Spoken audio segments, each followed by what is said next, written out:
भारत की विश्व को क्या है देन, इसी विषय पर आज के व्याख्यान के लिए मैं भाई राजीव जी को आमंत्रित करता हूं।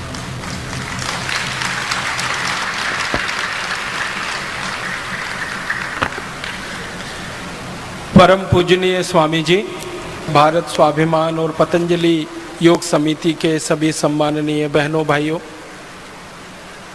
आज मैं आपसे एक बहुत महत्वपूर्ण विषय पर बात करना चाहता हूँ, संवाद करना चाहता हूँ, और वो विषय है दुनिया को भारत की देन, विश्व को भारत की देन।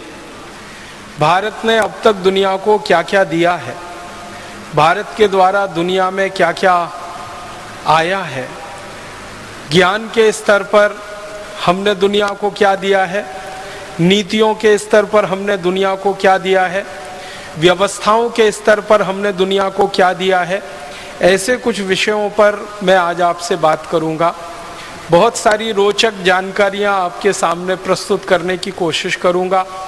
कई जानकारियां आपके सामने ऐसी आएंगी जो आपने पहले सुनी नहीं होंगी, किसी ने आपको बताया नहीं होगा, चर्चा भी शायद आपके बीच में नहीं हुई होगी। मेरी आपसे एक विनम्र प्रार्थना है, वो ये कि आज जो जानकारियां आपको ऐसी लगें कि आपने पहले कभी नहीं सुना या पहले कभी उसके बारे में नहीं जाना, किसी ने आपको उसके बारे में नहीं बताया, तो इन जानकारियों को आप यहाँ से लौटने के बाद अधिक से अधिक लोगों को बताएं, ताकि उनका अज्ञान इस माध्यम से हम दूर कर सकें जो भारत स्वाभिमान का माध्यम है। मैं सबसे पहले बात शुरू करना चाहता हूँ आज के व्याख्यान में, वो यहाँ से कि हम सभी विद्यार्थी रहे हैं और अपने जीवन में पढ़ाई करके निकले। सभी ने प्राथमिक स्तर पर, माध्यमिक स्तर पर, फिर उच्च कक्षाओं के स्तर पर काफ़ी कुछ पढ़ा लिखा है, लेकिन हमारे मन में बचपन से जो एक बात घुसाई जाती है, बिठाई जाती है या पढ़ाई जाती है, वो ये कि दुनिया में भारत सबसे ज़्यादा पिछड़ा हुआ देश रहा। फिर पढ़ाया जाता है, बताया जाता है कि दुनिया में सबसे ज़्यादा गरीब देश भारत रहा। फिर बताया और पढ़ाया जाता है कि दुनिया को कभी कुछ भारत ने नहीं दिया, भारत को दुनिया के देशों ने बहुत कुछ दिया। हमको बताया और पढ़ाया जाता है कि अगर अंग्रेज नहीं आते तो इस भारत में कुछ नहीं होता, अंग्रेज नहीं आते तो शिक्षा नहीं होती, अंग्रेज नहीं आते तो विज्ञान नहीं आता, अंग्रेज नहीं आते तो तकनीकी नहीं आती, अंग्रेज नहीं आते तो रेल नहीं आती, अंग्रेज नहीं आते तो हवाई जहाज नहीं होता। ऐसी ऐसी बातें हम बचपन से पढ़ते आते हैं, सुनते आते हैं और आपस में चर्चाएं भी करते रहते हैं। और मुझे सबसे ज़्यादा दुख और दुर्भाग्य इस बात का लगता है कि हमारे अध्यापक हमको ये सब पढ़ाते हैं। गुरु हमारे जो आज के वर्तमान में हैं, अब गुरु तो कम हो गए हैं, शिक्षक ज़्यादा रह गए हैं, तो वर्तमान में जो हमारे शिक्षक हैं, अध्यापक हैं, वही हमको ये सब पढ़ाते हैं और बताते हैं इस तरीके से कि दिमाग में घुसा देते हैं, फिर उसका निकलना मुश्किल हो जाता है। आपने एक मनोविज्ञान की बात सुनी होगी, दुनिया में बार बार कही जाती है कि एक झूठ को जब बार बार बोला जाता है, बार बार बोला जाता है, बार बार बोला जाता है, तो थोड़े दिन वो झूठ सुनते सुनते सच लगने लगता है। तो भारत के बारे में पिछले कम से कम 250-300 वर्षों से एक झूठ पूरी दुनिया में बोला जा रहा है कि भारत एक गरीब देश, भारत एक पिछड़ा देश, भारत एक अवैज्ञानिक देश, भारत एक ऐसा देश जहाँ विज्ञान नहीं, जहाँ तकनीकी नहीं, जहाँ गणित नहीं, जहाँ भौतिक शास्त्र नहीं, जहाँ रसायन शास्त्र नहीं, कुछ भी नहीं। भारत एक ऐसा देश जो हर समय दूसरों पर निर्भर, भारत एक ऐसा देश जो हमेशा परावलंबी, भारत एक ऐसा देश जिसकी अपनी सभ्यता और संस्कृति में गौरव करने लायक कुछ नहीं, और जो कुछ गौरव करने लायक है वो पाखंड है, जो कुछ गर्व करने लायक है वो अवैज्ञानिक है, उसका कोई वैज्ञानिक आधार नहीं, उसका कोई तार्किक आधार नहीं। इसी तरह की बातें पढ़ते पढ़ते, सुनते सुनते हम सब बड़े हुए हैं। और हमारे शिक्षकों को जब हम ये प्रश्न करते हैं कि आप ये सब हमें क्यों पढ़ाते हैं, तो कहते हैं हमको किसी ने ऐसे ही पढ़ाया है तो हम तुमको पढ़ाते हैं। तो हमारे शिक्षकों के जो शिक्षक रहे हैं उन्होंने भी ऐसे ही पढ़ाया है। और मुझे इस बात की सबसे ज़्यादा कोफ्त तब होती है कि एक साधारण आदमी भारत के बारे में जब ये कहता है कि हमारे पास ज्ञान नहीं, हमारे पास तकनीकी नहीं, हमारे पास विज्ञान नहीं, हमारे पास अर्थशास्त्र नहीं, धन नहीं, कुछ नहीं, हम तो हमेशा से पिछड़े गरीब देश हैं, तो सामान्य आदमी की बात को तो क्षमा किया जा सकता है। लेकिन जब भारत का प्रधानमंत्री ये कहने लगे तो दिल को बहुत चोट पहुंचती है। हमारे देश के कई प्रधानमंत्रियों के मुंह से मैंने ये सुना कि भारत हमेशा से गरीब देश है, तकनीकी यहाँ नहीं रही, विज्ञान यहाँ नहीं रही, शिक्षा यहाँ नहीं रही, जो कुछ भी हमारे पास है वो सब अंग्रेजों की देन है। भारत के बारे में सारी दुनिया में हमारे प्रधानमंत्रियों ने बोला है, सपेरों का देश, लुटेरों का देश, अंधेरे का देश, ठगों का देश, डकैतों का देश, इस तरह की बातें सारी दुनिया में भारत के बारे में प्रचारित हुई हैं। गडरियों का देश, ऐसे ऐसे बात हमारे देश के बारे में दुनिया के लोगों के सामने आए हैं कि शर्म आती है। कई बार अपना जी करता है कि क्या करें। हमारे वर्तमान प्रधानमंत्री के द्वारा लंदन के ऑक्सफोर्ड हॉल में दिए गए भाषण की याद दिलाना चाहता हूं, जो उन्होंने ऑक्सफोर्ड यूनिवर्सिटी में दिया जब उनको डॉक्टरेट की मानद उपाधि दी जा रही थी। और उन्होंने यही कहा कि हम अंग्रेजों के बहुत आभारी हैं, जो अंग्रेज भारत में नहीं आते तो हमको तो ना विज्ञान पता था, ना तकनीकी पता थी, ना हमारी शिक्षा व्यवस्था कोई होती, ना हमारे पास कोई अर्थव्यवस्था होती, ना हमारे पास कोई कृषि व्यवस्था होती, ना हमारे पास डाकतार विभाग होता, ना रेलवे विभाग होता, वगैरह वगैरह। लंबा भाषण हमारे प्रधानमंत्री ने ऑक्सफोर्ड में दिया। 40 मिनट तक वो ये गुणगान करते रहे कि अंग्रेजों का आना भारत के लिए वरदान था, अगर अंग्रेज नहीं आते तो हम तो आज भी अंधेरे में डूबे हुए रहते। अब ये जो वर्तमान प्रधानमंत्री का बयान है, वैसा ही बयान हमारे प्रथम प्रधानमंत्री ने भी कई बार हमारी संसद में दिया। अपनी संसद में कहा भारत के प्रथम प्रधानमंत्री ने कि अगर अंग्रेजों का भारत के साथ संयोग नहीं होता तो भारत तो हमेशा अंधकार और अंधेरों में डूबा हुआ देश ही रहता। इसलिए भारत को विकास कराना है तो अंग्रेजों जैसा बनाना है, भारत को आगे बढ़ाना है तो अंग्रेजों के रास्ते पे ही चल के उसको ले जाना है। तकरीबन इसी तरह की बातें भारत के विभिन्न प्रधानमंत्री कहते रहे। शर्म और अफसोस हमारे देश के लोगों को देते रहे। 2 या 3 प्रधानमंत्रियों को छोड़ दिया जाए तो लगभग सभी प्रधानमंत्री इसी मानसिकता के रहे इस देश में पिछले 63 वर्षों में। एक प्रधानमंत्री थे जिनको भारत की परंपराओं पर बहुत गर्व होता था, संस्कृति सभ्यता पर बहुत गर्व होता था। उनका नाम था श्री लाल बहादुर शास्त्री। तो जब वो पहली बार प्रधानमंत्री बने तो उन्होंने एक बहुत बड़ा फैसला लिया था इस देश में, जो सामान्य रूप से किसी प्रधानमंत्री के साहस में नहीं होता। फैसला उनका ये था कि अमेरिका से लाल रंग का गेहूं आता था भारत में, जिसको अमेरिका में जानवर भी नहीं खाते, वो गेहूं हमें खिलाया जाता था। श्री शास्त्री जी ने फैसला लिया कि ये गेहूं हमें खाना मंजूर नहीं है, क्योंकि अपमानजनक तरीके से आता है और रद्दी है, सबसे खराब है। और वो गेहूं उन्होंने अमेरिका से लेना बंद कर दिया था। उस समय गेहूं का उत्पादन बहुत कम था और उन्होंने इतना बड़ा साहस दिखाया कि हम विदेशों से गेहूं नहीं खाएंगे और नहीं लाएंगे। तो कई लोगों ने उनको समझाया कि शास्त्री जी अगर ये गेहूं हम नहीं खाएंगे तो भूखे मर जाएंगे। तो इतना कड़ा बयान उन्होंने दिया था कि हमको भूखे मरना मंजूर है, लेकिन अपमानजनक शर्तों पर घटिया गेहूं खाना मंजूर नहीं। जब ये बात चल रही थी, चर्चा चल रही थी, तो संसद में भयंकर बहस हुई थी। शास्त्री जी के प्रधानमंत्री बनने के बाद जब गेहूं का आयात उन्होंने बंद किया अमेरिका से, तो संसद में बड़ी बहस हुई थी और कई सांसदों ने शास्त्री जी को ये कहा कि अगर ये अमेरिका और यूरोप के देश ना होते तो हम तो कहीं के न रहते। तो शास्त्री जी ने फिर एक कड़ी बात कही थी कि अमेरिका और यूरोप के पास ऐसा कुछ नहीं है जो वो भारत को दे सके, हमारे पास ही है जो हम उन्हें दे सकते हैं। ये बड़ी बात उन्होंने उस समय कही थी। इसी तरह एक और प्रधानमंत्री हुए थे इस देश में, उनका नाम था श्री मोरारजी देसाई। वो भी बहुत भरे हुए थे कूट कूट कर भारतीय संस्कृति सभ्यता की बातों से, और वो कहा करते थे कि दुनिया में सबसे ज्यादा ज्ञान अगर किसी देश के पास है तो वो भारत के पास है। ये हमारा दुर्भाग्य है कि उस ज्ञान को हम दुनिया में स्थापित करने में पीछे रह गए। इसी तरह के एक प्रधानमंत्री और हुए हैं इस देश में, वो बहुत कम समय के लिए रहे, चंद्रशेखर, 4 महीने रहे। लेकिन वो भी ये कहा करते थे कि यूनान कि सबसे पुरानी सभ्यताओं से पुरानी सभ्यता हमारी रही है। यूरोप के पास जो कुछ भी तकनीकी और विज्ञान रहा है उससे पहले हमने वो तकनीकी और विज्ञान हासिल किया है, इसलिए हमें विदेशियों से कुछ लेने की ज़रूरत नहीं है। ज़रूरत पड़ेगी तो उनको कुछ दे देंगे, लेने लायक हमारे लिए उनके पास कुछ है नहीं। तो ऐसी बातें कहने वाले 2-3 प्रधानमंत्रियों को छोड़कर लगभग सभी प्रधानमंत्री इस मानसिकता के हुए कि भारत के पास कभी कुछ नहीं रहा, हमने कभी कुछ दुनिया को दिया नहीं, हमने हमेशा दूसरों के सामने हाथ पसार कर भीख मांगी है, चाहे ज्ञान की हो, चाहे पैसे की हो, चाहे तकनीक की हो, जो भी है हम दूसरों से लेकर अपने को आगे बढ़ाते रहे। ये बहुत बड़ा भ्रम है, ये बहुत बड़ा मिथ है।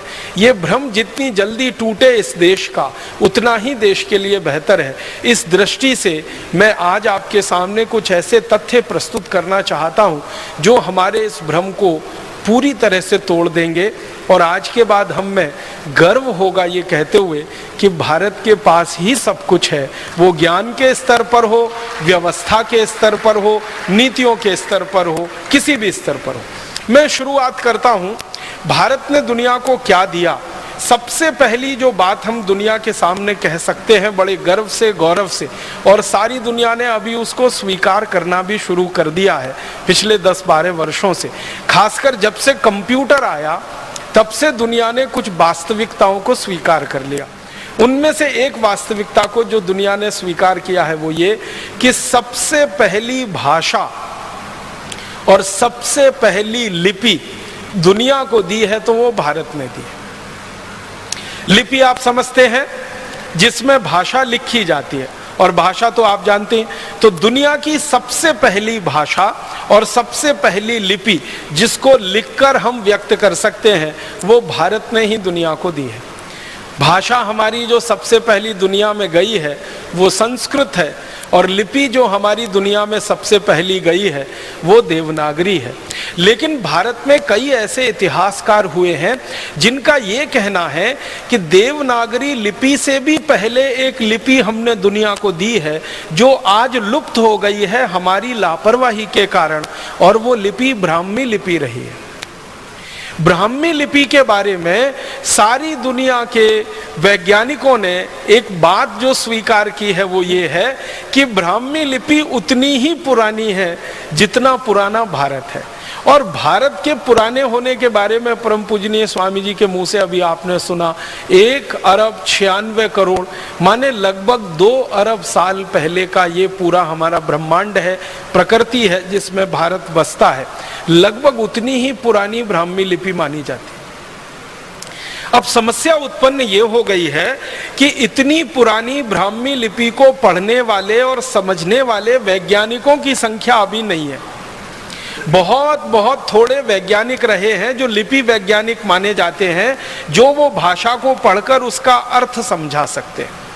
तो ब्राह्मी लिपि हमारी सबसे पुरानी लिपि है जो दुनिया के देशों को हमने दी, और दुनिया के लिपि वैज्ञानिक ये मानते हैं कि लिखना अगर दुनिया में सिखाया है किसी देश ने तो वो भारत ने ही सिखाया है, क्योंकि भारत के पहले लिखने की कला किसी भी देश को नहीं आती थी। भारत ने लिखना सिखाया, क्योंकि लिपि का आविष्कार सबसे पहले भारत में हुआ। जब आपके पास लिपि होती है तभी आप लिख सकते हैं। पढ़ना और बोलना तो थोड़ा आसान होता है, लेकिन लिखना थोड़ा कठिन माना जाता है, वो लिपि के प्रभाव से ही होता है। तो सबसे पहली लिपि हमारी, तो सबसे पहले लिखना हमारे यहाँ शुरू हुआ, और वो लिखना फिर हमारे यहाँ से चीन में गया। चीन ने हमसे लिखना सीखा। चीन के जो लिपि वैज्ञानिक हुए हैं, जो पिछले हजारों साल का अध्ययन कर रहे हैं, वो ईमानदारी से इस बात को स्वीकार करते हैं कि चीन के वैज्ञानिक, चीन के ऋषि मुनि भारत आए, उन्होंने लिपियों का अध्ययन किया, अध्ययन करके चीन में वापस गए, और वहां जाकर फिर उन्होंने अपनी लिपियों का आविष्कार किया। तो लिखना भारत ने सिखाया पूरी दुनिया को, और अगर भाषा आपने दी है पूरी दुनिया को, तो दूसरी बात भी कही जा सकती है कि बोलना भी हमने ही सिखाया पूरी दुनिया को। लिपि से लिखना आता है, भाषा से बोलना आता है। भाषा हमारी सबसे पुरानी संस्कृत जो सारी दुनिया में हमने दी है।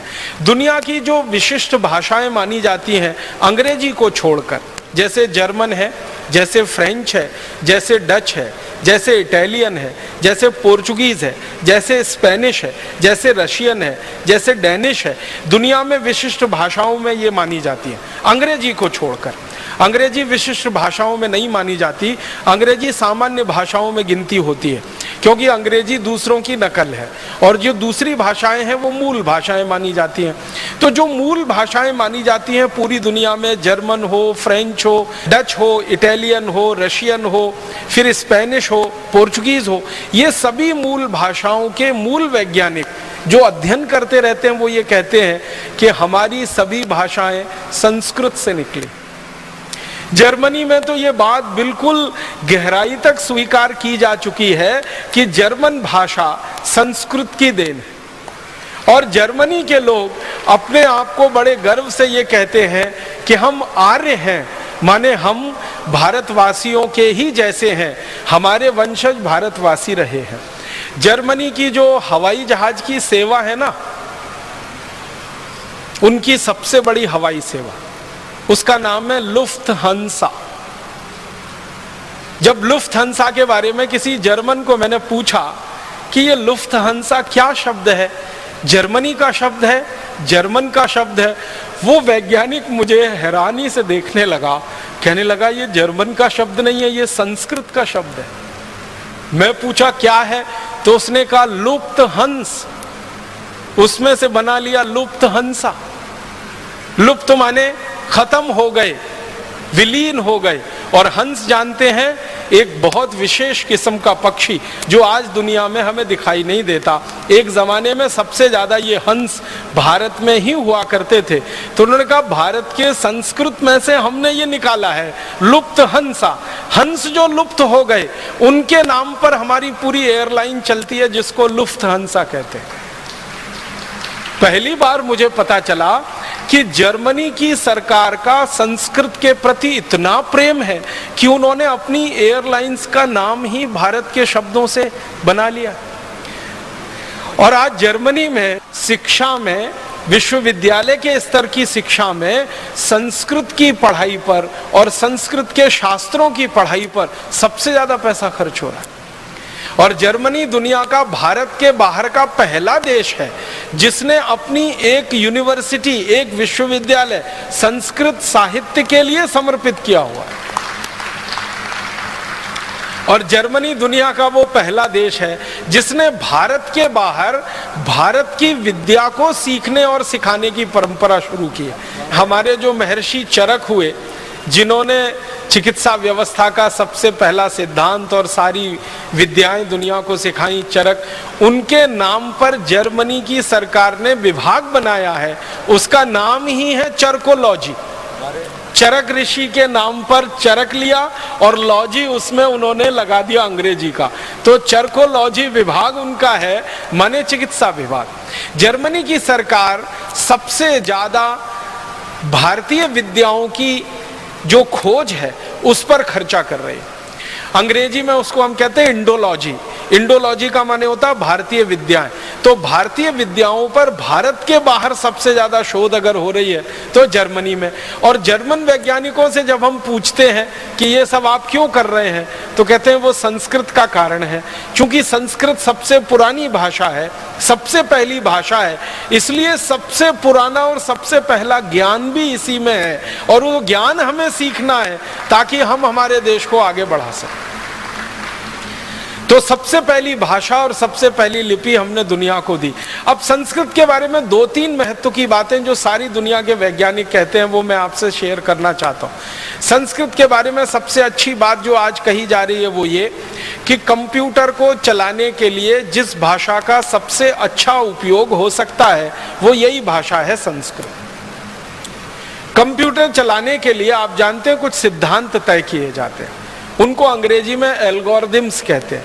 जो एल्गोरिदम सबसे अच्छी बनी है आज तक पूरी दुनिया में वो संस्कृत में ही बनी है, अंग्रेजी में नहीं बनी।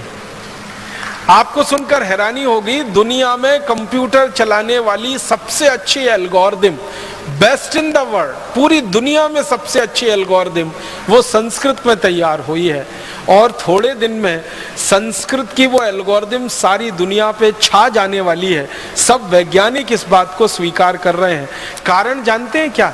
वो कहते हैं कि इस भाषा में दो चीजें बहुत महत्व की हैं जो दूसरी भाषाओं में नहीं मिलती। पहली भाषा की जो विशेषता है संस्कृत की वो ये कि इसका जो व्याकरण है वो एकदम पक्का है। इतना पक्का है कि लाखों करोड़ों वर्ष पहले किसी ऋषि मुनि ने जो व्याकरण में कह दिया है वो 21वीं शताब्दी में भी उतना ही सच है जो लाखों करोड़ों वर्ष पहले। महर्षि पाणिनि के जो सूत्र हैं हजारों वर्ष पुराने हैं, और हजारों वर्ष पुराने महर्षि पाणिनि के सूत्रों में एक कॉमा, एक फुल स्टॉप को भी बदलने की जरूरत आज तक किसी को नहीं लगती। ये इस भाषा की सबसे बड़ी विशेषता है।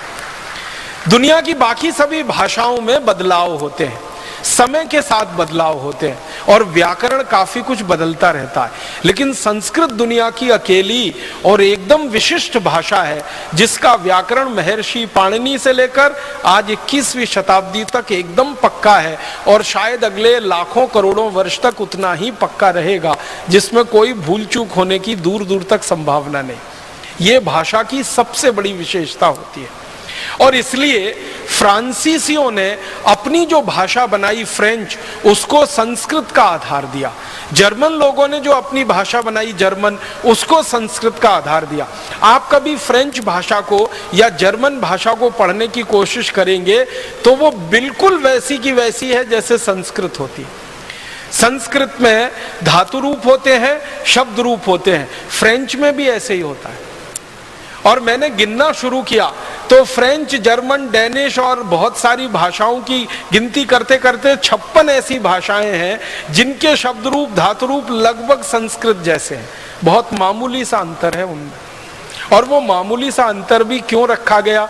जब उन लोगों से बात होती है जिन्होंने इस भाषा पे काम किया, वो कहते हैं वो जानबूझ के रखा गया। मैं पूछता हूं क्यों, तो वो कहते हैं फिर तो पता ही नहीं चलेगा संस्कृत और हमें अंतर क्या है।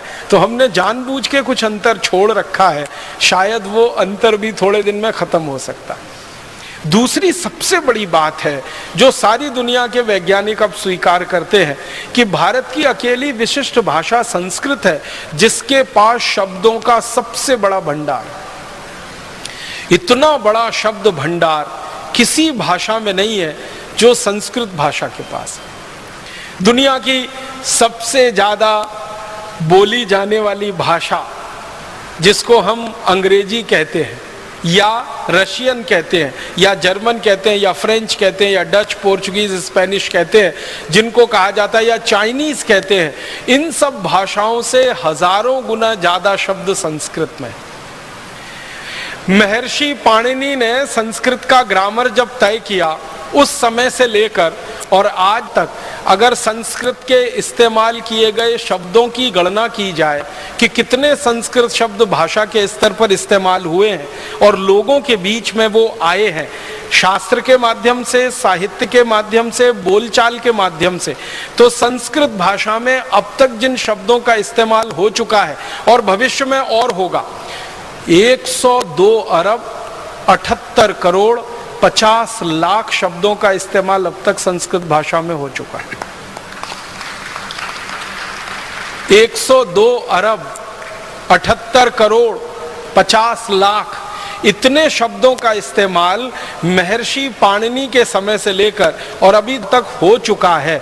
और संस्कृत के विद्वान कहते हैं कि अगर आज से अगले 100-200 साल की बात हम करें और इसी तरह से संस्कृत में काम चलता रहे तो इतने ही शब्दों का और इस्तेमाल अगले 100 से 200 वर्षों में हो चुका होगा।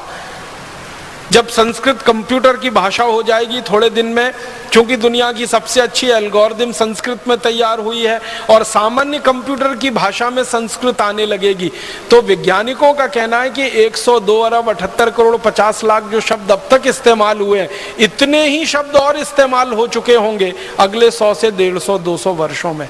माने दुनिया में किसी भाषा में इतना बड़ा शब्द भंडार होने की दूर दूर तक क्षमता नहीं है जो संस्कृत में। और संस्कृत भाषा के जो वैज्ञानिक हैं, जानकार हैं, वो ये कहते हैं अनंत शब्द भंडार। ये 102 अरब 78 करोड़ 50 लाख तो वो गिनती है जो अब तक इस्तेमाल हुए शब्द हैं। जो भविष्य में इस्तेमाल होने वाले शब्द हैं उनकी गिनती हम नहीं कर सकते हैं। इसलिए कहा जाता है कि अनंत शब्द भंडार है। दुनिया में किसी भाषा में इतना बड़ा शब्द भंडार नहीं। कोई व्यक्ति अगर लगकर ईमानदारी से 3 वर्ष करे काम तो संस्कृत भाषा का ये पूरा व्याकरण सीख सकता है और इतना बड़ा शब्द भंडार उसके कोश में आ सकता है। हमारे परम पूज्य ऋषि महर्षि पाणिनि ने जो लिखा है अष्टाध्यायी, उसको 3 वर्ष में पढ़कर कोई व्यक्ति बड़ा पंडित हो सकता है।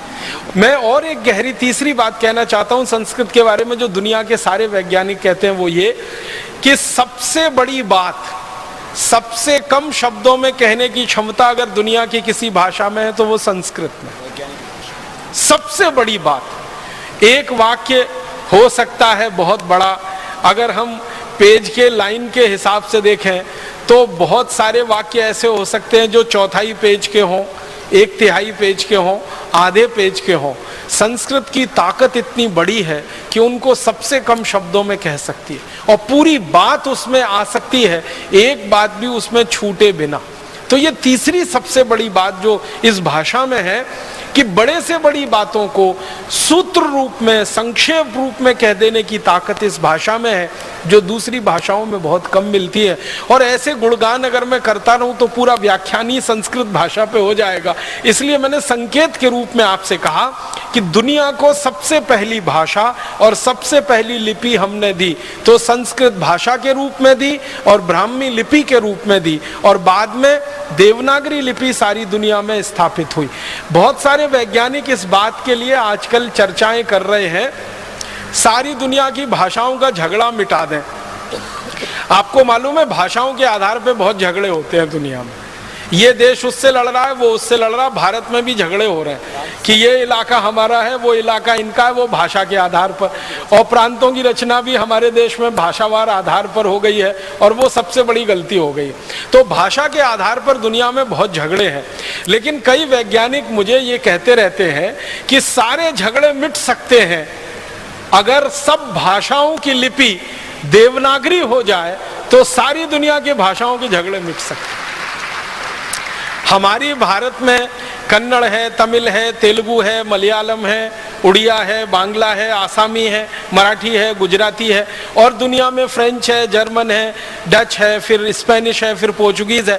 ऐसी 20-50 सैकड़ों भाषाओं को देवनागरी में लिखना शुरू कर दिया जाए तो सारे झगड़े मिट सकते हैं। एक बार मैंने कुछ विद्वानों से ये पूछा कि क्या देवनागरी में ये ताकत है कि सब भाषाओं का समावेश कर सके लिखित रूप में? उन्होंने कहा देवनागरी में ही ताकत है और किसी लिपि में ये ताकत ही नहीं है पूरी दुनिया में जो सब भाषाओं को वो समाविष्ट कर सके अपने आप। इस समय हमारे देश में मराठी भाषा देवनागरी में ही लिखी जाती है, हिंदी तो देवनागरी में लिखी ही जाती है, नेपाली भाषा देवनागरी में, संस्कृत तो लिखी ही जाती है। दुनिया की बहुत सारी भाषाएं और भारत में चलने वाली बहुत सारी भाषाएं अगर एक साथ देवनागरी में लिखी जाना शुरू हो जाए तो ये ताकत, ये क्षमता एक लिपि में है, दुनिया की दूसरी किसी लिपि में नहीं है। इसका हमें गर्व है, गौरव है, अभिमान है कि सारी दुनिया को हमने ऐसी लिपि दी है जो सबसे ज़्यादा वैज्ञानिक है और भाषा ऐसी दी है जो सबसे प्राचीन है और सबसे ज़्यादा वैज्ञानिक। मैं थोड़ा आगे बढ़ता हूँ। चूंकि संस्कृत सबसे समृद्ध भाषा है तो इस भाषा में लिखा गया साहित्य भी सबसे ज़्यादा समृद्ध ही होगा। जब भाषा समृद्ध होती है तो भाषा का साहित्य भी समृद्ध होता है। तो संस्कृत भाषा में जितना साहित्य लिखा गया है पूरी दुनिया में शायद ही किसी भाषा में लिखा गया। फिर आप बोलेंगे दिखाई तो नहीं देता। ये दिखाई नहीं देता वो हमारी लापरवाही का नतीजा है और हमसे कई सारी बड़ी भूलें हुई हैं। उनमें से एक बड़ी भूल ये हुई है कि अपने साहित्य को बचाकर हम नहीं रख सके। पिछले 1000 वर्षों में हमारे साहित्य का बहुत नुकसान हुआ है। पिछले 1000 वर्षों आपको शायद ये जानकर हैरानी होगी कि विदेशी लुटेरों ने जब से भारत में आना शुरू किया तो भारत की संपत्ति को ही नहीं लूटा, यहाँ के साहित्य को भी लूटा, क्योंकि ज्ञान उसमें भरा पड़ा है। तो हमसे साहित्य की साज संभाल नहीं हो पाई पिछले 1000 वर्षों में, वो काफी कुछ लुट गया।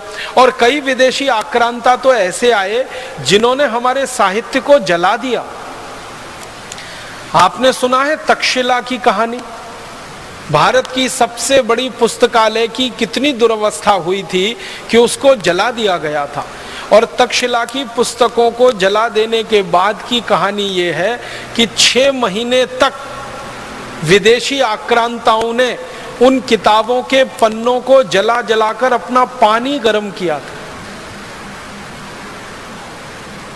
इतना बड़ा हमारा ज्ञान का भंडार था तक्षशिला विश्वविद्यालय, जो 6 महीने तक जलता रहा था।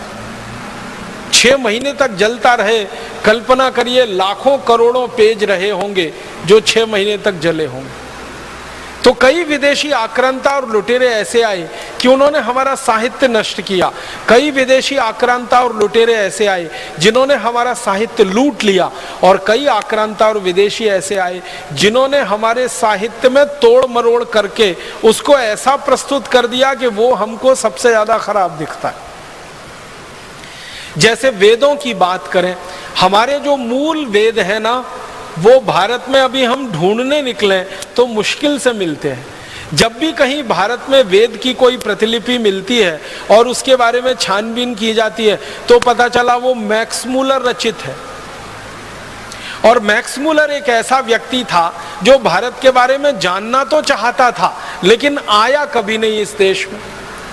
अपने घर में बैठे बैठे भारत के बारे में जो कुछ मिल गया उसको ज्ञान, वो उसने लिख दिया। वेदों को उसने पढ़ा पूरी रुचि से, संस्कृत सीखी उसके लिए, लेकिन बहुत सारी चीजें उसको समझ में नहीं आई वेदों में, तो उसको अपने तरीके से लिख मारा। और आज हमें वो दिखाई देती हैं तो हमको वो विरोधाभासी लगती हैं। वो विरोधाभासी होने का कारण ये है कि मूल ग्रंथों के साथ छेड़छाड़ कर दी हमारे लोगों ने, शास्त्रों के साथ छेड़छाड़ कर दी, ज्ञान के भंडार के साथ छेड़छाड़ कर दी। अगर हमारे मूल ग्रंथ वेदों को हम देखें और मैक्स मूलर रचित वेदों को देखें या हमारे मूल दूसरे शास्त्रों को देखें, अब जैसे मैं एक उदाहरण देता हूं, जो हमारी मूल मनुस्मृति है उसको हम पढ़ें और अंग्रेजों द्वारा तैयार की गई मनुस्मृति को पढ़ें, दोनों में जमीन आसमान का अंतर है। मूल मनुस्मृति में जो बात कहीं नहीं है, अंग्रेजों द्वारा रचित मनुस्मृति में वही बातें हैं। याज्ञवल्क संहिता में न्याय सिद्धांत के बारे में जो बातें हैं मूल ग्रंथों में, अंग्रेजों ने एक याज्ञवल्क संहिता तैयार की, उसमें बिल्कुल उल्टा लिखवा दिया। तो हमारे शास्त्रों की कई तरीके से तोड़ मरोड़ हुई। एक तो जलाया गया, लूटा गया, और उसके बाद जो साहित्य विदेशियों के हाथ में पड़ गया उसमें अपना दिमाग लगाकर खुराफातें बहुत की हैं उन्होंने, बहुत कुछ मिलावट कर दिया। और वो मिलावटी चीजों को आज कोट किया जाता है सारी दुनिया में। जैसे वेदों में से कहीं से वाक्य निकाल कर ये कोट कर देते हैं, उपनिषदों में से निकाल के कोट कर देते हैं कि भारतवासी मांस खाते थे, गाय का मांस खाते थे। ऐसे कोटेशन हमारे यहाँ दे दिए जाते हैं और वेदों का कोई सूत्र या कोई श्लोक या उपनिषदों का कोई सूत्र या श्लोक उसके नीचे लिख दिया जाता है। वो सब मिलावट है, बाहर के लोगों द्वारा जोड़ा गया छेपक है और उसकी व्याख्या भी गलत है। तो हमारे देश में जो ज्ञान भंडार हमारे पास बहुत बड़ा रहा संस्कृत के आधार पर, इसमें बहुत नुकसान हो गया।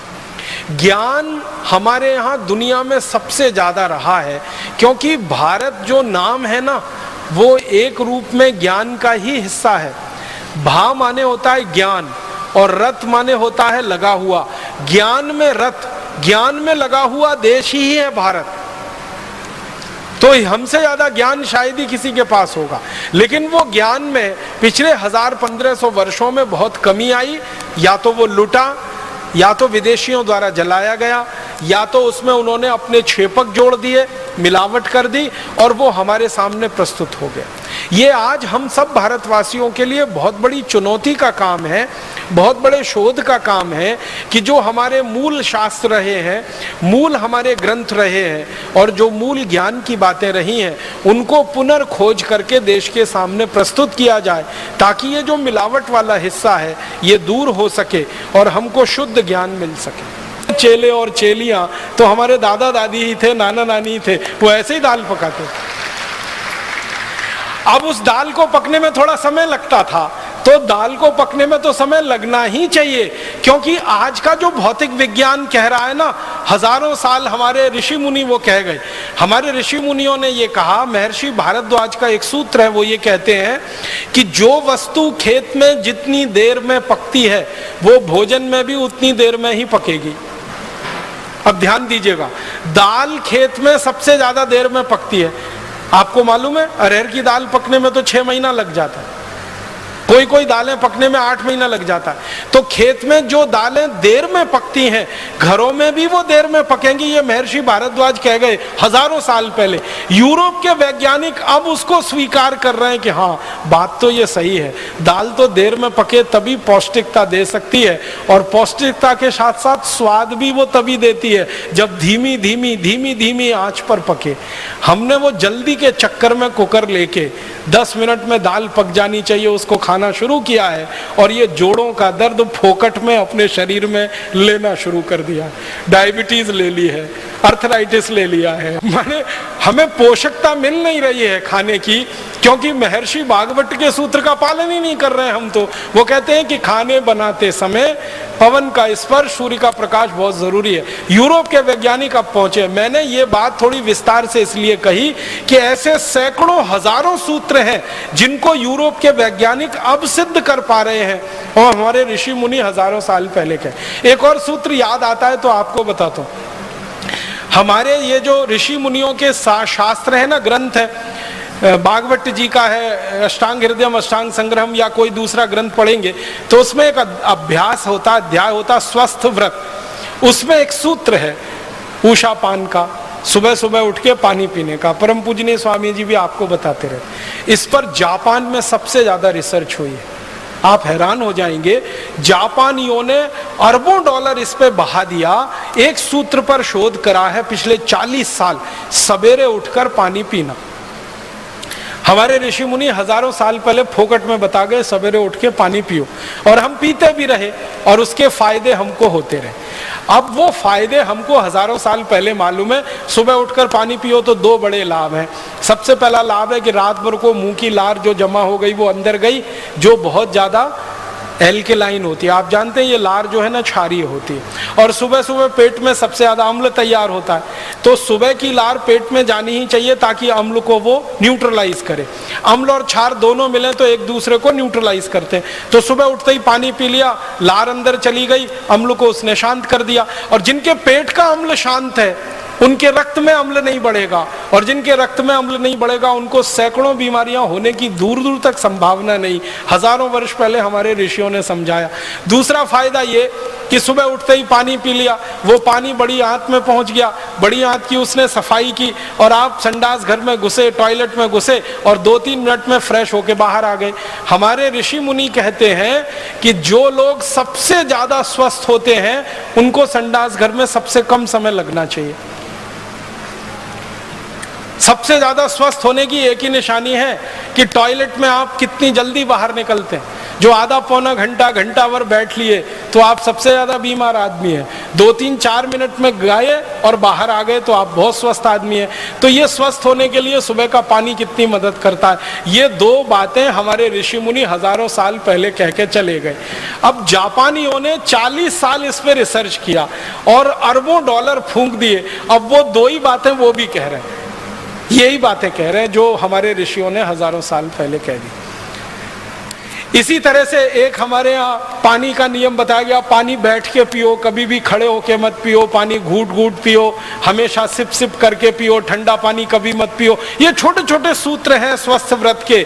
इनको अगर हमने ध्यान दिया और इनको दुनिया भर में स्थापित कराया होता तो हम सारी दुनिया में अब तक विश्व विजय कर चुके होते। लेकिन हमारी समस्या क्या रही कि ये छोटे बातों को हमने माना ही नहीं कि कोई गहरी बात इसमें है। जब दुनिया के दूसरे देशों को हम देखते हैं कि वो अरबों डॉलर खर्च करके ये रिसर्च कर रहे हैं और फिर उस नतीजे पर आ रहे हैं जो नतीजा हजारों साल पहले हमारे यहाँ था, तब गर्व की अनुभूति होती है कि ये तो हमने जान रखा है, कर रखा है। पानी की चिकित्सा स्वस्थ व्रत के छोटे छोटे सूत्र। जर्मनी और जापान, 2 देशों ने 40 साल अरबों डॉलर की खर्चा करके जो निष्कर्ष पाए हैं वो हमारे यहाँ हजारों साल पहले हैं। तो चिकित्सा में ज्ञान का भंडार सारी दुनिया के सामने सबसे पहले हमने ही प्रस्तुत किया। मैं आपको एक ऐसी बात कहना चाहता हूं जो कोई भी एलोपैथिक डॉक्टर सुनने से परेशान होता है, लेकिन वो सच है। वो ये है कि एलोपैथी 200-250 साल पुरानी चिकित्सा व्यवस्था है। इसने आज तक दुनिया को बस एक ही चीज दी है, जिसको वो भी धीमे धीमे मानते हैं। वो कहते हैं सिर्फ दर्द से लड़ना, और कुछ नहीं दिया। सिर्फ दर्द से लड़ना, तरह तरह के जो दर्द है ना उनसे लड़ना। 250 साल की कुल रिसर्च एलोपैथी की इतनी ही है। पेन से लड़ रहे हैं वो, और उसमें भी पूरी तरह से कामयाब नहीं हो पा रहे हैं। कैंसर के पेन में तो अभी तक कामयाब नहीं हो पा रहे हैं। दूसरे तरह के दर्दों में थोड़ी कामयाबी मिली है, बाकी नहीं है। तो पूरी कुल जमा उनकी शोध है। जितनी दवाएं उन्होंने बनाई हैं हजारों किस्म की, उनकी मदद से एक ही काम कर रहे हैं, दर्द की कमी या दर्द से लड़ना या दर्द पे काबू करना। इससे ज्यादा उनके पास कुछ नहीं है। मैं एलोपैथी चिकित्सा के एक पुराने उदाहरण को आपके सामने कहता हूं कि हमारी चिकित्सा कैसी रही और ये एलोपैथी की कैसे रही। अमेरिका में सबसे पहला राष्ट्रपति हुआ जॉर्ज वॉशिंगटन। अमेरिका का जब आप इतिहास पढ़ेंगे तो आपको ये जानकारी मिलेगी, हंसी आएगी आपको, और आपको अपने ऊपर गर्व भी होगा। दोनों ही बातें हैं। जॉर्ज वॉशिंगटन की कहानी आप सब पढ़िए। कहानी यह है कि वो अमेरिका का पहला राष्ट्रपति बना। अमेरिका गुलाम था अंग्रेजों का। अंग्रेजों की गुलामी से अमेरिका आज़ाद हुआ और 1776 में उनको आज़ादी मिली और वो पहला राष्ट्रपति बना। और वो बीमार हो गया।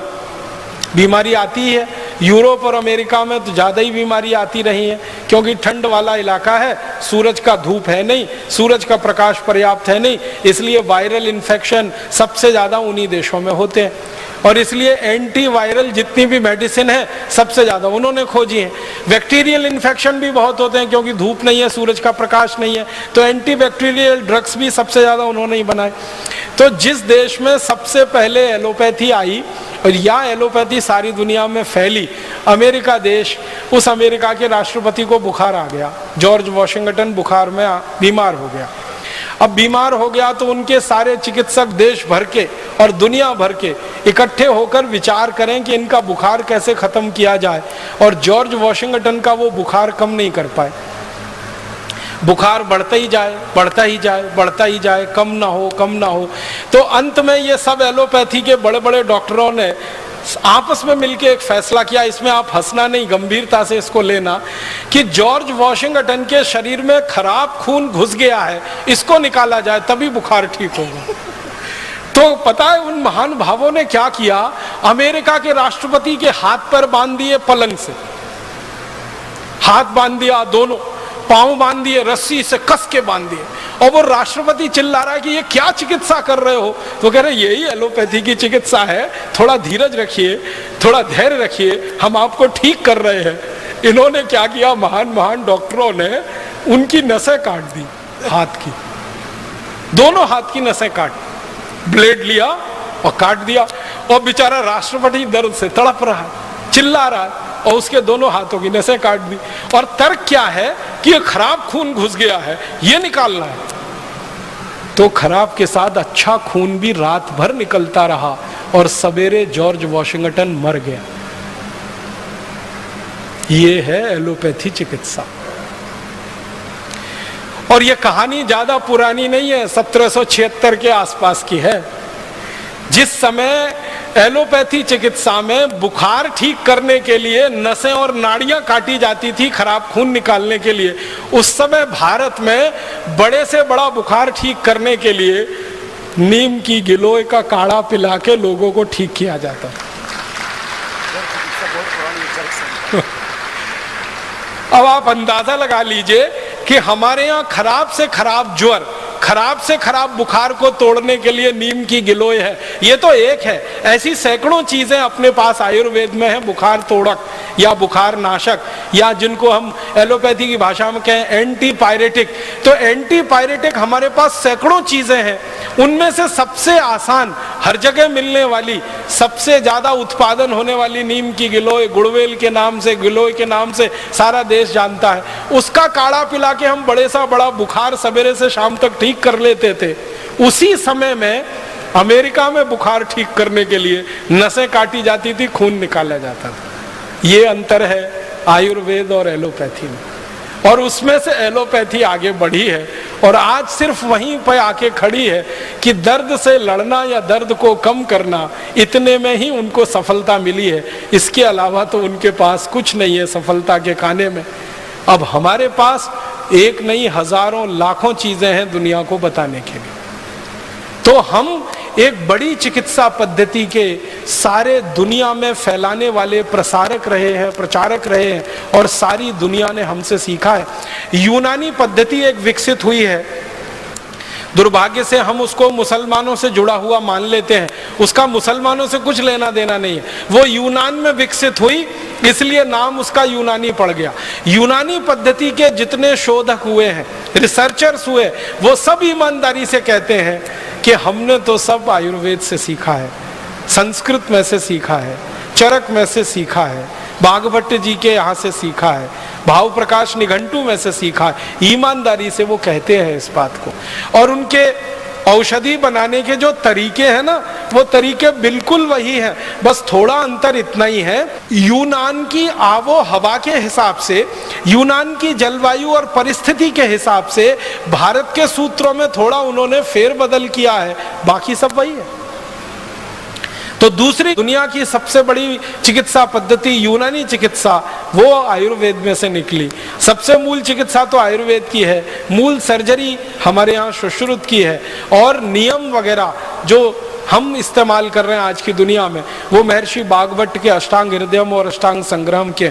एक मैं रोचक बात आपसे कहना चाहता हूँ, एक अंग्रेजों के दस्तावेज के आधार पर कहना चाहता हूँ, वो ये कि प्लास्टिक सर्जरी जो आज की दुनिया की सर्जरी की आधुनिकतम विद्या है, प्लास्टिक सर्जरी, इसका आविष्कार भी भारत में ही हुआ है। सर्जरी का तो हुआ ही है, प्लास्टिक सर्जरी का भी यही आविष्कार हुआ है भारत। और प्लास्टिक सर्जरी में आप जानते हैं, कहीं की त्वचा को काट कर कहीं लगा देना और उसको इस तरह से लगा देना कि पता ही ना चले, ये विद्या सबसे पहले दुनिया को भारत ने दी है।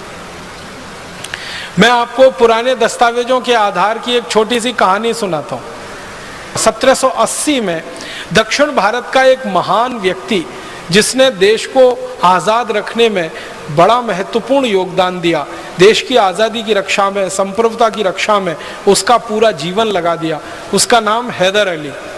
हैदर अली दक्षिण भारत का सम्राट, आज हम जिसको कर्नाटक कहते हैं, कर्नाटक के एक बड़े भूभाग पर हैदर अली का राज्य हुआ करता था।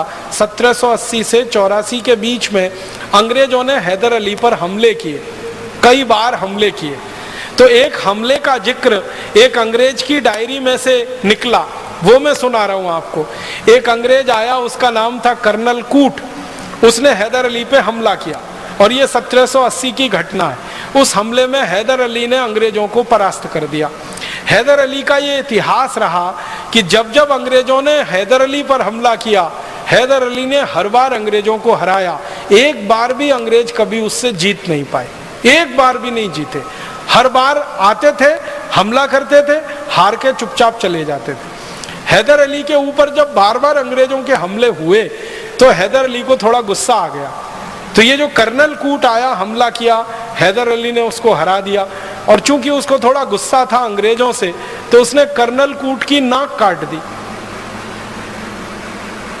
हमारे भारत में नाक कटना सबसे बड़ी बदनामी होती थी।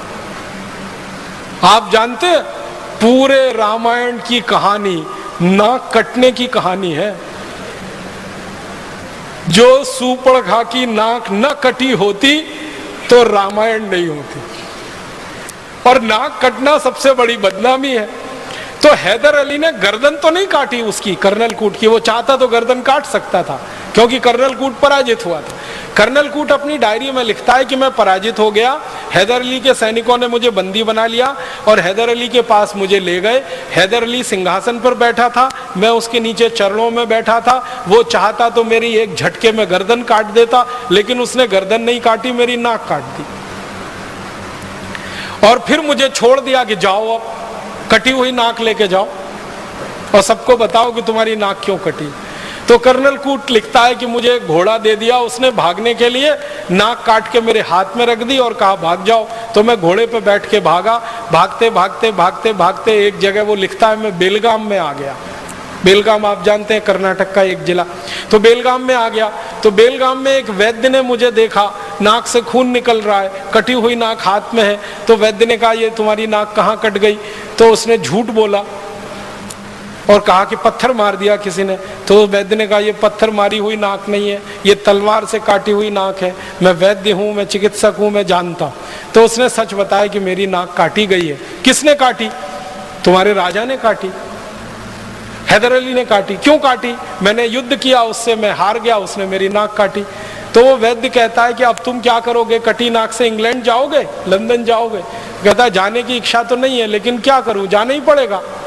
तो वो वैद्य इतना दयालु, इतना कृपालु, वो कहता है कि मैं तुम्हारी नाक जोड़ सकता हूं। तो कर्नल कूट कहता है मुझे तो भरोसा ही नहीं हुआ, ये नाक कैसे जुड़ सकती है कटी हुई?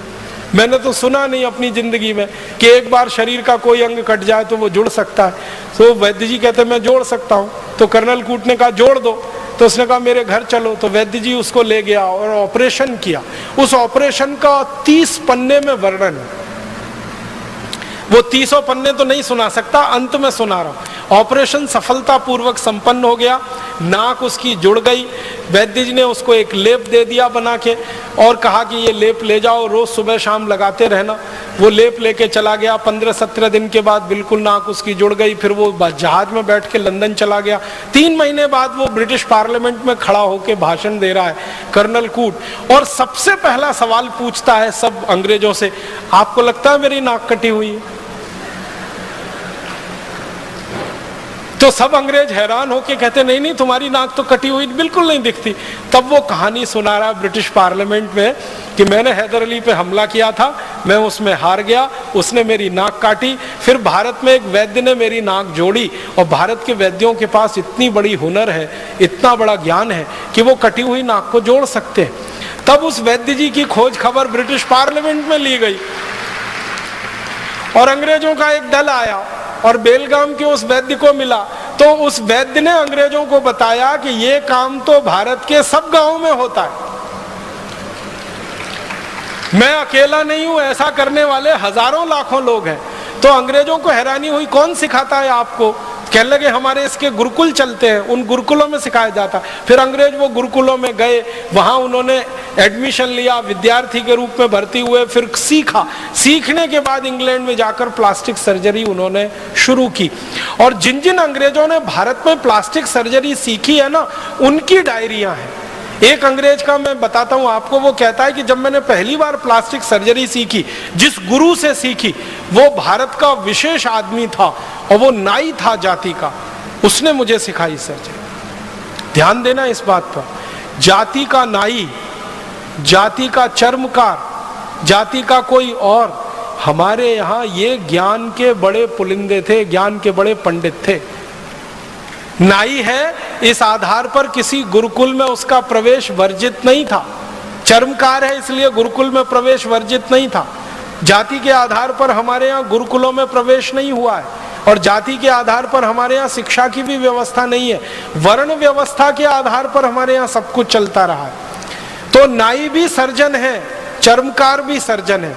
और वो अंग्रेज लिखता है कि चर्मकार तो ज्यादा अच्छा सर्जन इसलिए हो सकता है कि उसको चमड़ा सिलना सबसे अच्छे तरीके से आता है। तो शरीर का चमड़ा सिलना हो या जानवर का, बात तो एक ही है। तो हमारे यहाँ ऐसे लोग सर्जरी सीखते रहे। तो एक अंग्रेज कह रहा है कि मैंने जिस गुरु से सर्जरी सीखी, पूना का किस्सा है वो, पूना में जिस गुरु से सीखी वो जात का नाई था। सिखाने के बाद उसने मुझसे एक ऑपरेशन कराया और वो ऑपरेशन का वर्णन है। एक मराठा सैनिक है और ये 1792 की कहानी है। एक मराठा सैनिक है, उसके दोनों हाथ कट गए हैं युद्ध में, और वो उस गुरु के पास आया है कटे हुए हाथ लेकर जोड़ने के लिए। तो गुरु ने वो ऑपरेशन उस अंग्रेज से करवाया जो सीख रहा है, और वो अंग्रेज गुरु के साथ मिलकर बहुत सफलतापूर्वक ऑपरेशन पूरा किया है। और वो अंग्रेज कहता, उसका नाम है डॉक्टर थॉमस क्रूसो, वो अंग्रेज कहता है कि मैंने मेरे जीवन में इतना बड़ा ज्ञान किसी गुरु से सीखा, और इस गुरु ने मुझसे एक पैसा नहीं लिया, फीस नहीं ली। ये मैं बिल्कुल अचंभा मानता हूं, आश्चर्य मानता हूं। और थॉमस क्रूसो ये सीख के गया है। फिर उसने प्लास्टिक सर्जरी का स्कूल खोला, और उस प्लास्टिक सर्जरी के स्कूल में फिर अंग्रेज सीखे हैं, और अंग्रेजों ने सीख सीख कर फिर दुनिया में फैलाया है। दुर्भाग्य इस बात का है कि सारी दुनिया में प्लास्टिक सर्जरी के उस स्कूल का तो वर्णन है, लेकिन इन वैद्यों का वर्णन अभी तक नहीं आया विश्व ग्रंथों में जिन्होंने अंग्रेजों को प्लास्टिक सर्जरी सिखाई थी। और ये क्यों हम रह गए वंचित? हुआ ये कि 17वीं शताब्दी से 19वीं शताब्दी के बीच में जब सारी दुनिया में ये रिकॉर्डिंग चल रही थी कि किस देश से क्या आया, किस देश ने दुनिया को क्या दिया, इसके लिए सारा भंडारण हो रहा था, ग्रंथालय बन रहे थे। उस समय चूंकि हम अंग्रेजों के गुलाम थे, इसलिए हम प्रयास नहीं कर पाए और वहां तक पहुंच नहीं पाए। तो अब हमें ये करना पड़ेगा, आज नहीं तो कल सारी दुनिया में जाकर अपने द्वारा दी गई खोजों को स्थापित कराना पड़ेगा, उनका रजिस्ट्रेशन कराना पड़ेगा। जरूरत पड़नी है तो उस पर पेटेंट लेना पड़ेगा, और जरूरत पड़ेगी तो वर्ल्ड पेटेंट लेना पड़ेगा, विश्व पेटेंट लेना पड़ेगा। और पूरी दुनिया में इस ज्ञान को स्थापित कराने के लिए मुझे लगता है कि भारत स्वाभिमान से अच्छा दूसरा कोई अभियान नहीं होगा। हम इस काम को सारी दुनिया में कराएंगे। एक और रोचक जानकारी देता हूं चिकित्सा से संबंधित। 1710 के साल में एक अंग्रेज भारत आया, उसका नाम था डॉक्टर ओलिवर। ये भारत में आके कलकत्ता में आया, कलकत्ता में इसने घूमा, बंगाल घूमा, और घूमते हुए इसने एक डायरी लिखी है। उस डायरी के पन्ने का एक पैराग्राफ सुनाऊंगा आपको। वो ये कहता है कि मैंने भारत में आकर पहली बार देखा कि चेचक जैसी महामारी को कितने आसानी से भारतवासी ठीक कर लेते हैं। आपको मालूम है 17वीं शताब्दी में सारी दुनिया में एक महामारी फैली थी जिसको चेचक कहते हैं। इसमें एक बड़ी चेचक होती थी, एक छोटी चेचक होती थी। अफ्रीका में लाखों लोग मर गए थे इसके कारण। लैटिन अमेरिका में लाखों लोग मरे थे इस बीमारी से। अफ्रीका, लैटिन अमेरिका और एशिया के हिस्से में लाखों, शायद करोड़ों भी हो सकते हैं, मरे थे 17वीं शताब्दी के आसपास। ये बीमारी फैली थी, महामारी थी, बीमारी नहीं थी। उस दौरान ये अंग्रेज आया भारत में जिसका नाम था डॉक्टर ओलिवर। वो आया कलकत्ता में, तो वो देखता क्या है कि भारतवासी चेचक की बीमारी को लड़ने के लिए टीका लगाते हैं। और वो कहता है कि मैंने दुनिया में पहली बार देखा।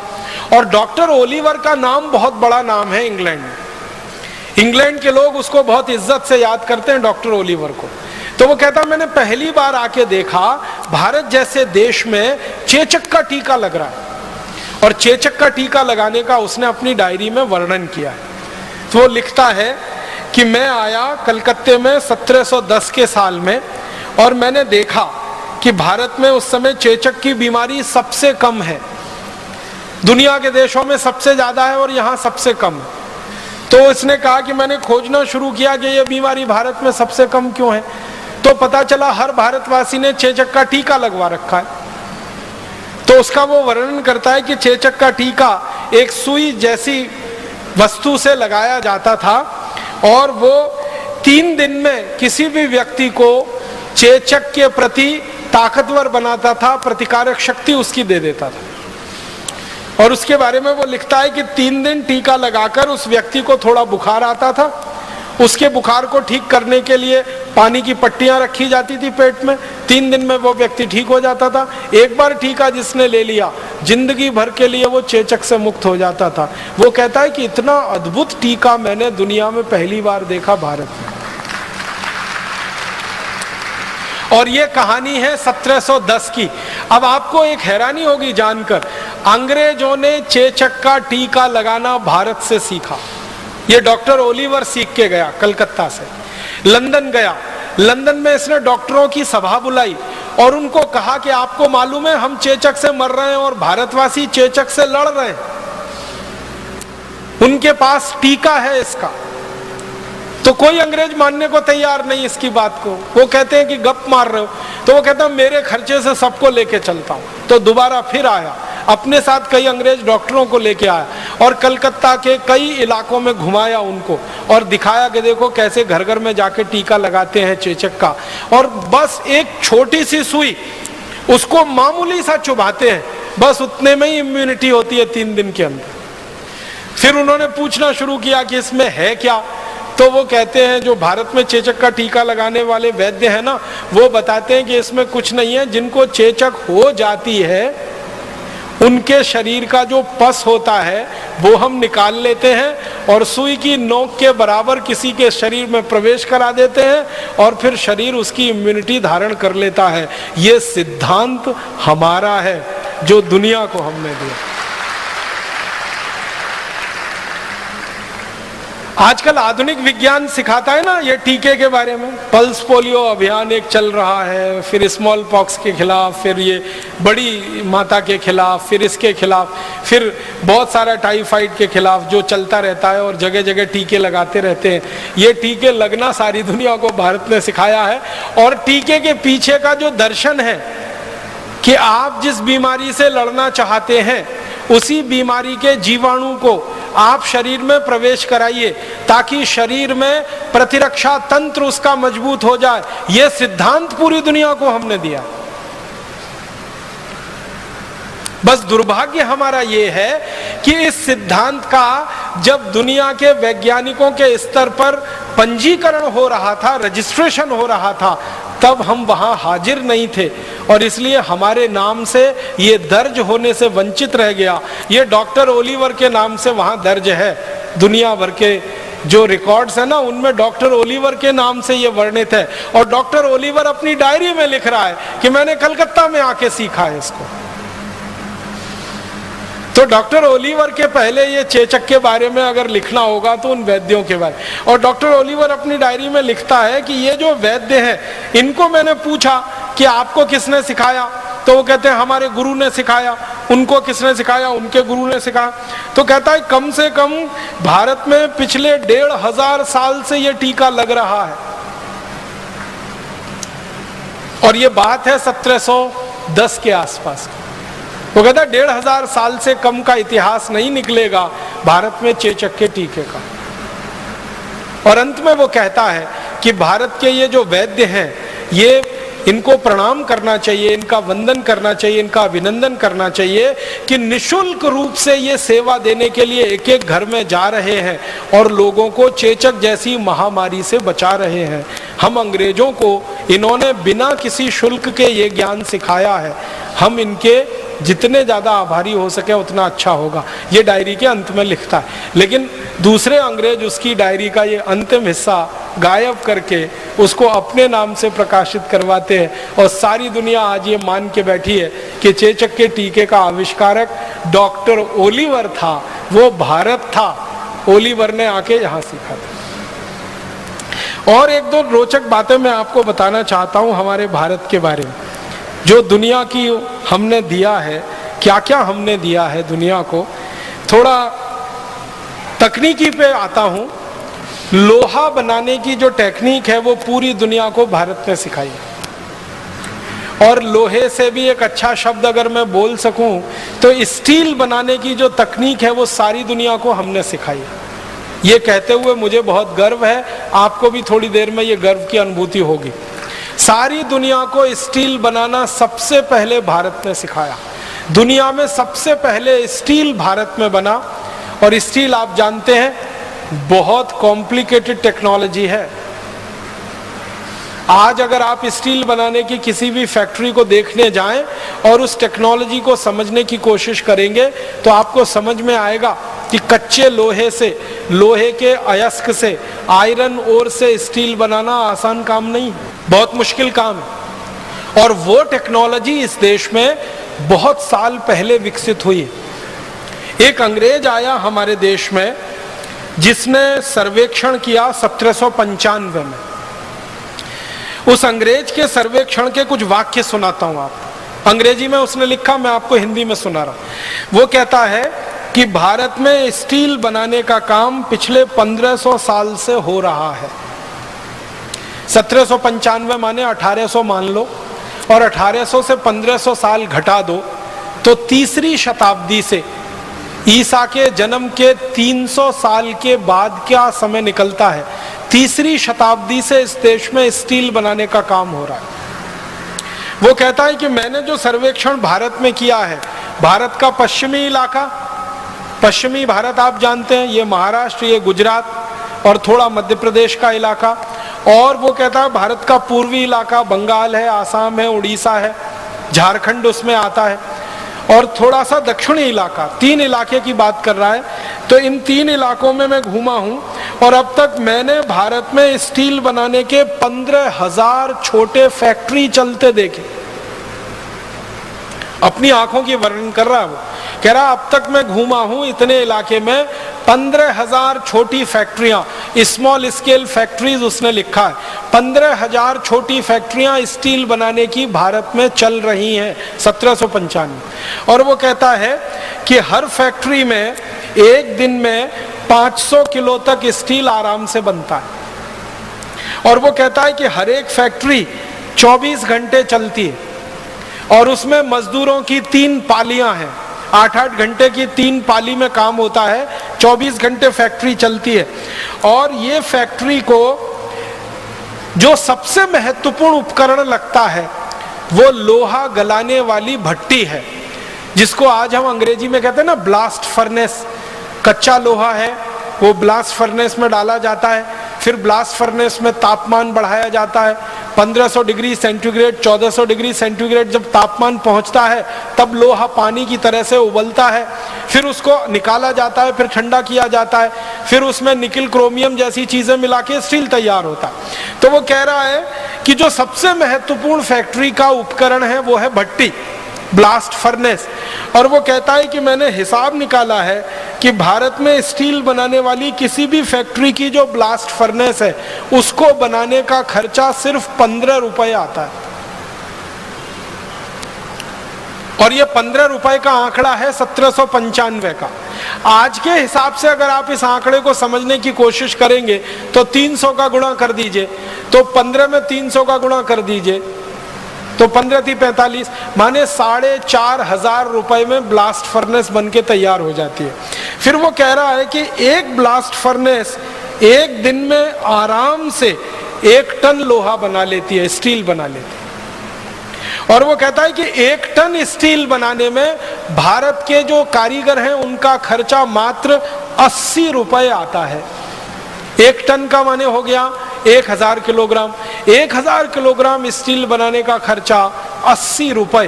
तो आप जरा कल्पना करिए 1 किलो स्टील बनाने का खर्चा 80 पैसे। और आपको मालूम है इस समय 1 किलो स्टील कितने में बनता है? 40 रुपए। 1795 में हम भारतीय तकनीक से स्टील बनाते थे तो 1 किलो स्टील बनाने का खर्चा 80 पैसे आता था। अब यूरोप के देशों की नकल करी हुई तकनीक से हम स्टील बनाते हैं और 1 किलो स्टील बनाने का खर्चा आता है 40 रुपए। आप बताओ टेक्नोलॉजी वो सुपर्ब थी या आज की सुपर्ब? और आगे लिखता है वो कि हमारे देश में ये स्टील बनने में जो छोटी फैक्ट्रियां हैं वो 10 घंटे लगाती हैं और 10 घंटे में स्टील बनके तैयार हो जाता है। और वो कहता है कि सभी 15,000 जो स्टील बनाने की फैक्ट्रियां हैं इनमें एक दिन में 7,500 मीट्रिक टन लोहा बनता है और एक साल में लगभग 27.5 लाख मीट्रिक टन लोहा तैयार होता है, माने स्टील तैयार होता है।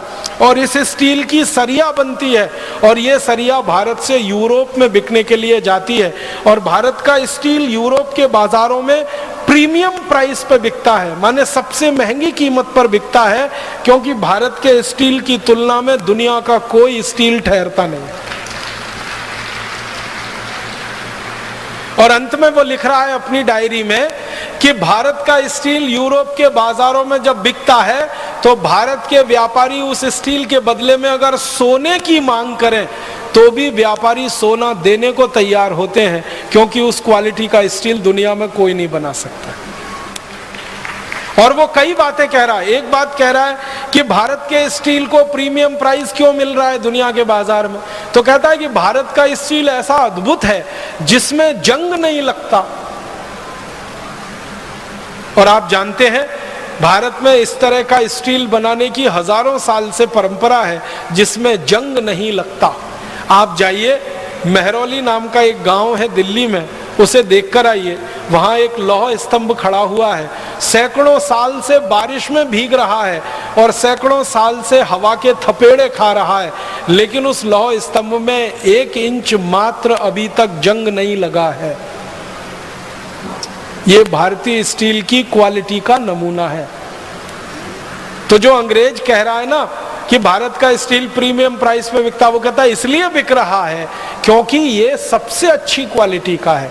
और वो कहता है कि दुनिया में भारत के बाद अगर सबसे अच्छा स्टील कोई बना सकता है तो वो स्वीडन है, लेकिन स्वीडन में स्टील बनाने का खर्चा भारत में स्टील बनाने के खर्चे से 100 गुना ज्यादा आता है। हम 80 रुपए का 1 टन स्टील बना लेते हैं और स्वीडन में 8,000 रुपए का 1 टन स्टील उस समय बनता है, 1795। और वो कहता है कि भारतवासियों को अपनी इस कला पर और अपनी इस हुनर पर गर्व होने की जरूरत है कि सारी दुनिया में जब कोई नहीं जानता वो तकनीक उनको आती है। और अंत में वो कहता है कि भारत की जो स्टील बनाने की ब्लास्ट फर्नेस है, जो भट्टी है, वो इतनी हल्की है कि उसको बैलगाड़ी में रख के कभी भी एक स्थान से दूसरे स्थान पर ले जा सकते हैं, दूसरे से तीसरे स्थान पर ले जा सकते हैं। वो कहता है ये पोर्टेबल है, मूवेबल है, जबकि यूरोप के देशों की जो भट्टियां हैं वो स्थायी हैं, उनको उखाड़ कर कहीं नहीं ले जा सकते। अगर उखाड़ना पड़ता है तो भट्टी टूट जाती है, लेकिन भारतवासी इतने हुनरमंद हैं, इतने कौशल वाले हैं कि भट्टी बनाते हैं, उसको बैलगाड़ी में रख के एक गांव से दूसरे गांव ले जाते हैं। और फिर वो कहते हैं कि ये भारतवासियों को कितना ज्ञान है कि एक साधारण सी भट्टी में 1400 डिग्री तापमान पैदा कर लेते हैं। आप जानते हैं 1400 डिग्री तापमान पैदा करना आसान काम नहीं है, बहुत मुश्किल काम है। और ये भी तब 17वीं शताब्दी में। आज तो हम बिजली की मदद से चाहें तो 2000 डिग्री 3000 डिग्री तक जा सकते हैं, लेकिन जब बिजली नहीं थी तब हम 1400 डिग्री का तापमान पैदा कर सकते थे। और वो कहता है कि इसके लिए एक सबसे बड़ा कारण है कि भारत में सबसे अच्छे किस्म का लोहा मिलता है और सबसे अच्छे किस्म का कोयला मिलता है। उस कोयले और लोहे के सम्मिश्रण से ये स्टील बनता है। कोयला 1400 डिग्री तापमान पैदा कर देता है और लोहा उसमें गल जाता है और स्टील बना देता है। तो स्टील बनाना सारी दुनिया को हमने सिखा। ये जो अंग्रेज है जो आया भारत में सर्वेक्षण किया, इसने सीखा और सीखने के बाद ये लंदन गया। लंदन में जाके इसने एक स्कूल खोला, मेटलर्जी का स्कूल खोला, उसमें स्टील बनाना अंग्रेजों को सिखाया। और फिर दुर्भाग्य से इसी के नाम से दर्ज हो गया कि स्टील का सबसे पहला बनाने वाला ये अंग्रेज, लेकिन उसने भारत से सीखा है। ये बात अभी दर्ज होना बाकी है। एक दो और उदाहरण देता हूं, हमने दुनिया को और क्या क्या दिया है।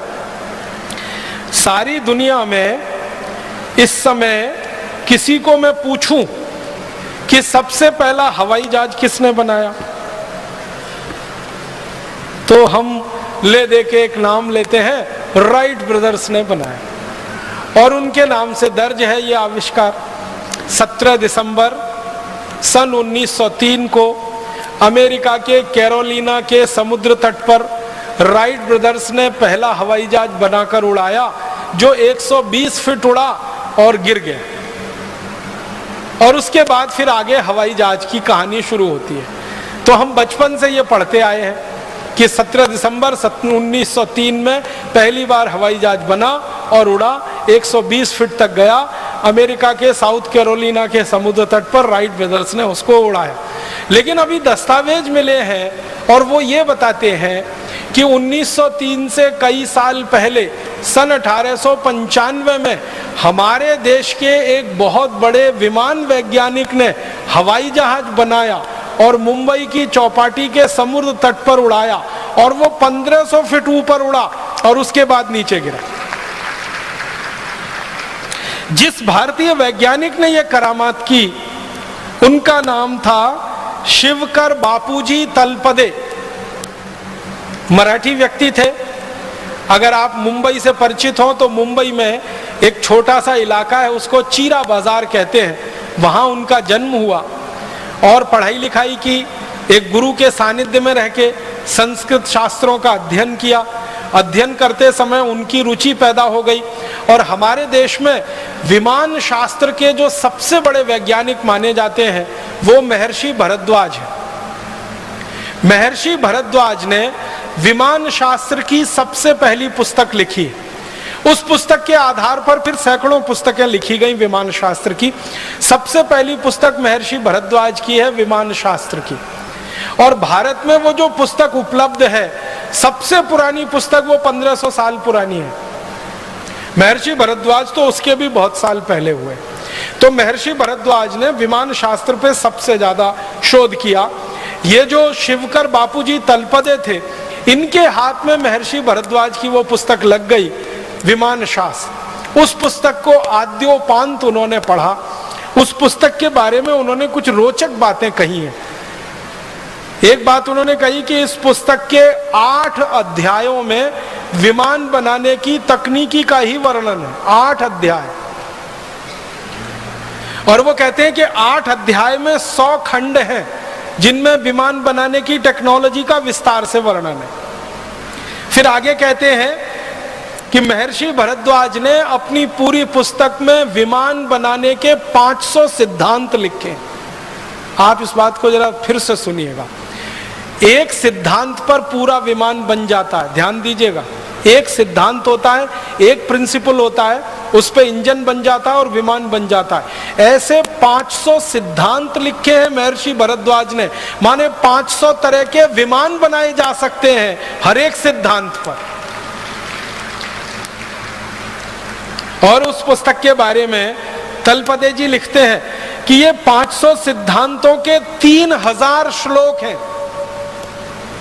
विमान शास्त्र में 3000 श्लोक हैं।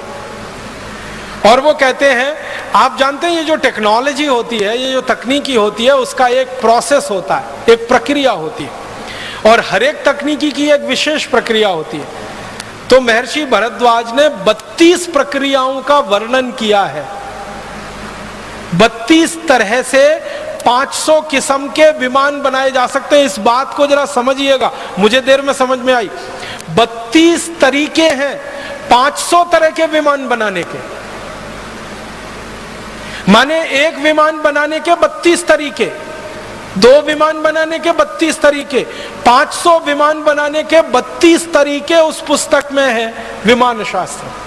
3000 श्लोक है, 100 खंड है और 8 अध्याय है। कितना बड़ा ग्रंथ है ये। इस ग्रंथ को शिवकर बापूजी तलपदे ने पढ़ा अपने विद्यार्थी जीवन से और पढ़ पढ़कर परीक्षण किए और परीक्षण करते करते 1895 में वो सफल हो गए और उन्होंने पहला विमान बना लिया।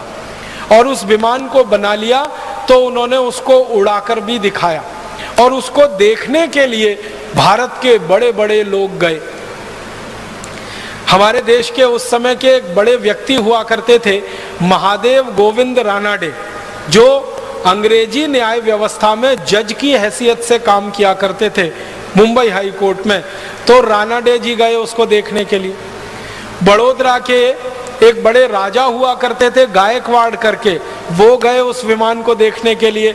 ऐसे 20 बड़े लोगों के सामने और हजारों लोगों की उपस्थिति में शिवकर बापूजी तलपदे ने अपना विमान उड़ाया। और हैरानी की बात यह थी कि उस विमान को उन्होंने उड़ाया, उसमें खुद नहीं बैठे, बिना चालक के उड़ा दिया उसको।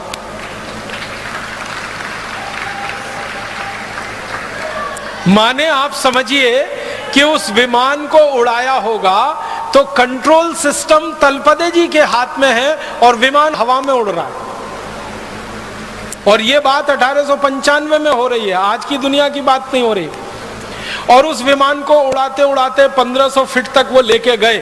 फिर उसके बाद उन्होंने उसको उतारा और बहुत सकुशल उतारकर उसको जमीन पे खड़ा कर दिया।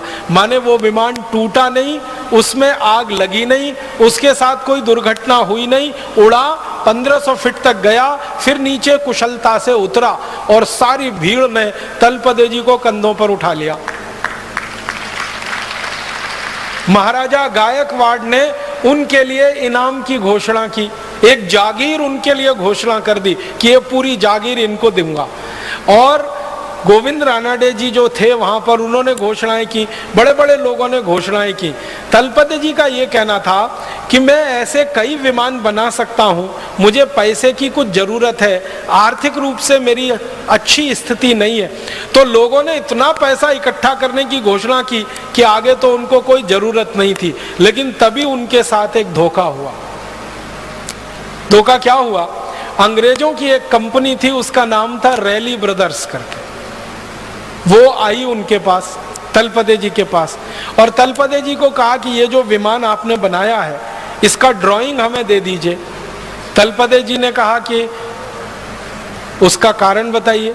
तो उन्होंने कहा कि हम आपकी मदद करना चाहते हैं, आपने ये जो आविष्कार किया है इसको सारी दुनिया के सामने लाना चाहते हैं, आपके पास पैसे की बहुत कमी है, हमारी कंपनी काफ़ी पैसा इस काम में लगा सकती है, लिहाजा हमारे साथ आप समझौता कर लीजिए और इस विमान की डिज़ाइन दे दीजिए। तलपदे जी भोले भाले सीधे साधे आदमी मान गए और कंपनी के साथ उन्होंने एक समझौता कर लिया। उस समझौते में रैली ब्रदर्स जो कंपनी थी, इसने क्या किया, पूरा विमान का मॉडल उनसे ले लिया और ड्राइंग ले ली, डिज़ाइन ले ली, और उसको लेकर ये कंपनी लंदन चली गई। और लंदन के बाद उस समझौते को वो कंपनी भूल गई और वही ड्राइंग और वही डिज़ाइन फिर अमेरिका पहुंच गई। फिर अमेरिका में राइट ब्रदर्स के हाथ में आ गई। फिर राइट ब्रदर्स ने वो विमान बना के अपने नाम से सारी दुनिया में रजिस्टर करा लिया। और तलपदे जी की गलती क्या थी? उनको चालाकी नहीं आती थी, ज्ञान तो बहुत था उनके पास। ये भारत वाली सबसे बड़ी जो समस्या मुझे समझ में आई है 12-15 साल में, कि हमको सब ज्ञान आता है, सब तकनीकी आती है, सब आता है, चालाकी नहीं आती। एक वो गाना है ना, सब कुछ सीखा हमने ना सीखी होशियारी, ये भारतवासियों पे फिट है बिल्कुल। और ये अंग्रेजों को और अमरीकियों को कुछ नहीं आता, सिर्फ चालाकी आती है। उनके पास ना ज्ञान है, ना उनके पास कोई आधार है, उनको एक ही चीज आती है, चालाकी। और चालाकी में वो नंबर 1 है। किसी का दुनिया में कुछ भी नया मिले, उसकी चालाकी करके अपने पास ले लो और अपने नाम से उसको प्रकाशित कर दो। ये हुआ। शिवकर बापूजी तलपदे ने 1895 में बनाया हुआ विमान सारी दुनिया के सामने अब ये घोषित करता है कि विमान सबसे पहले अमरीकी ब्रदर्स राइट ब्रदर्स ने बनाया, 1903 में बनाया, 17 दिसंबर को दिखा। उससे कई साल पहले, अगर आप साल ही जोड़ेंगे तो कम से कम 8 साल पहले भारत में विमान बन चुका था और सारे देश के सामने वो दिखाया जा चुका था। अब हमें इस बात के लिए लड़ाई करनी है अमरीकियों से और यूरोपियन लोगों से कि ये तो हमारे नाम ही दर्ज होना चाहिए। और रैली ब्रदर्स कंपनी ने जो बेईमानी और बदमाशी की थी समझौते के बाद, उसका उस कंपनी को हर्जाना देना चाहिए, क्योंकि समझौता करने के बाद बेईमानी की थी।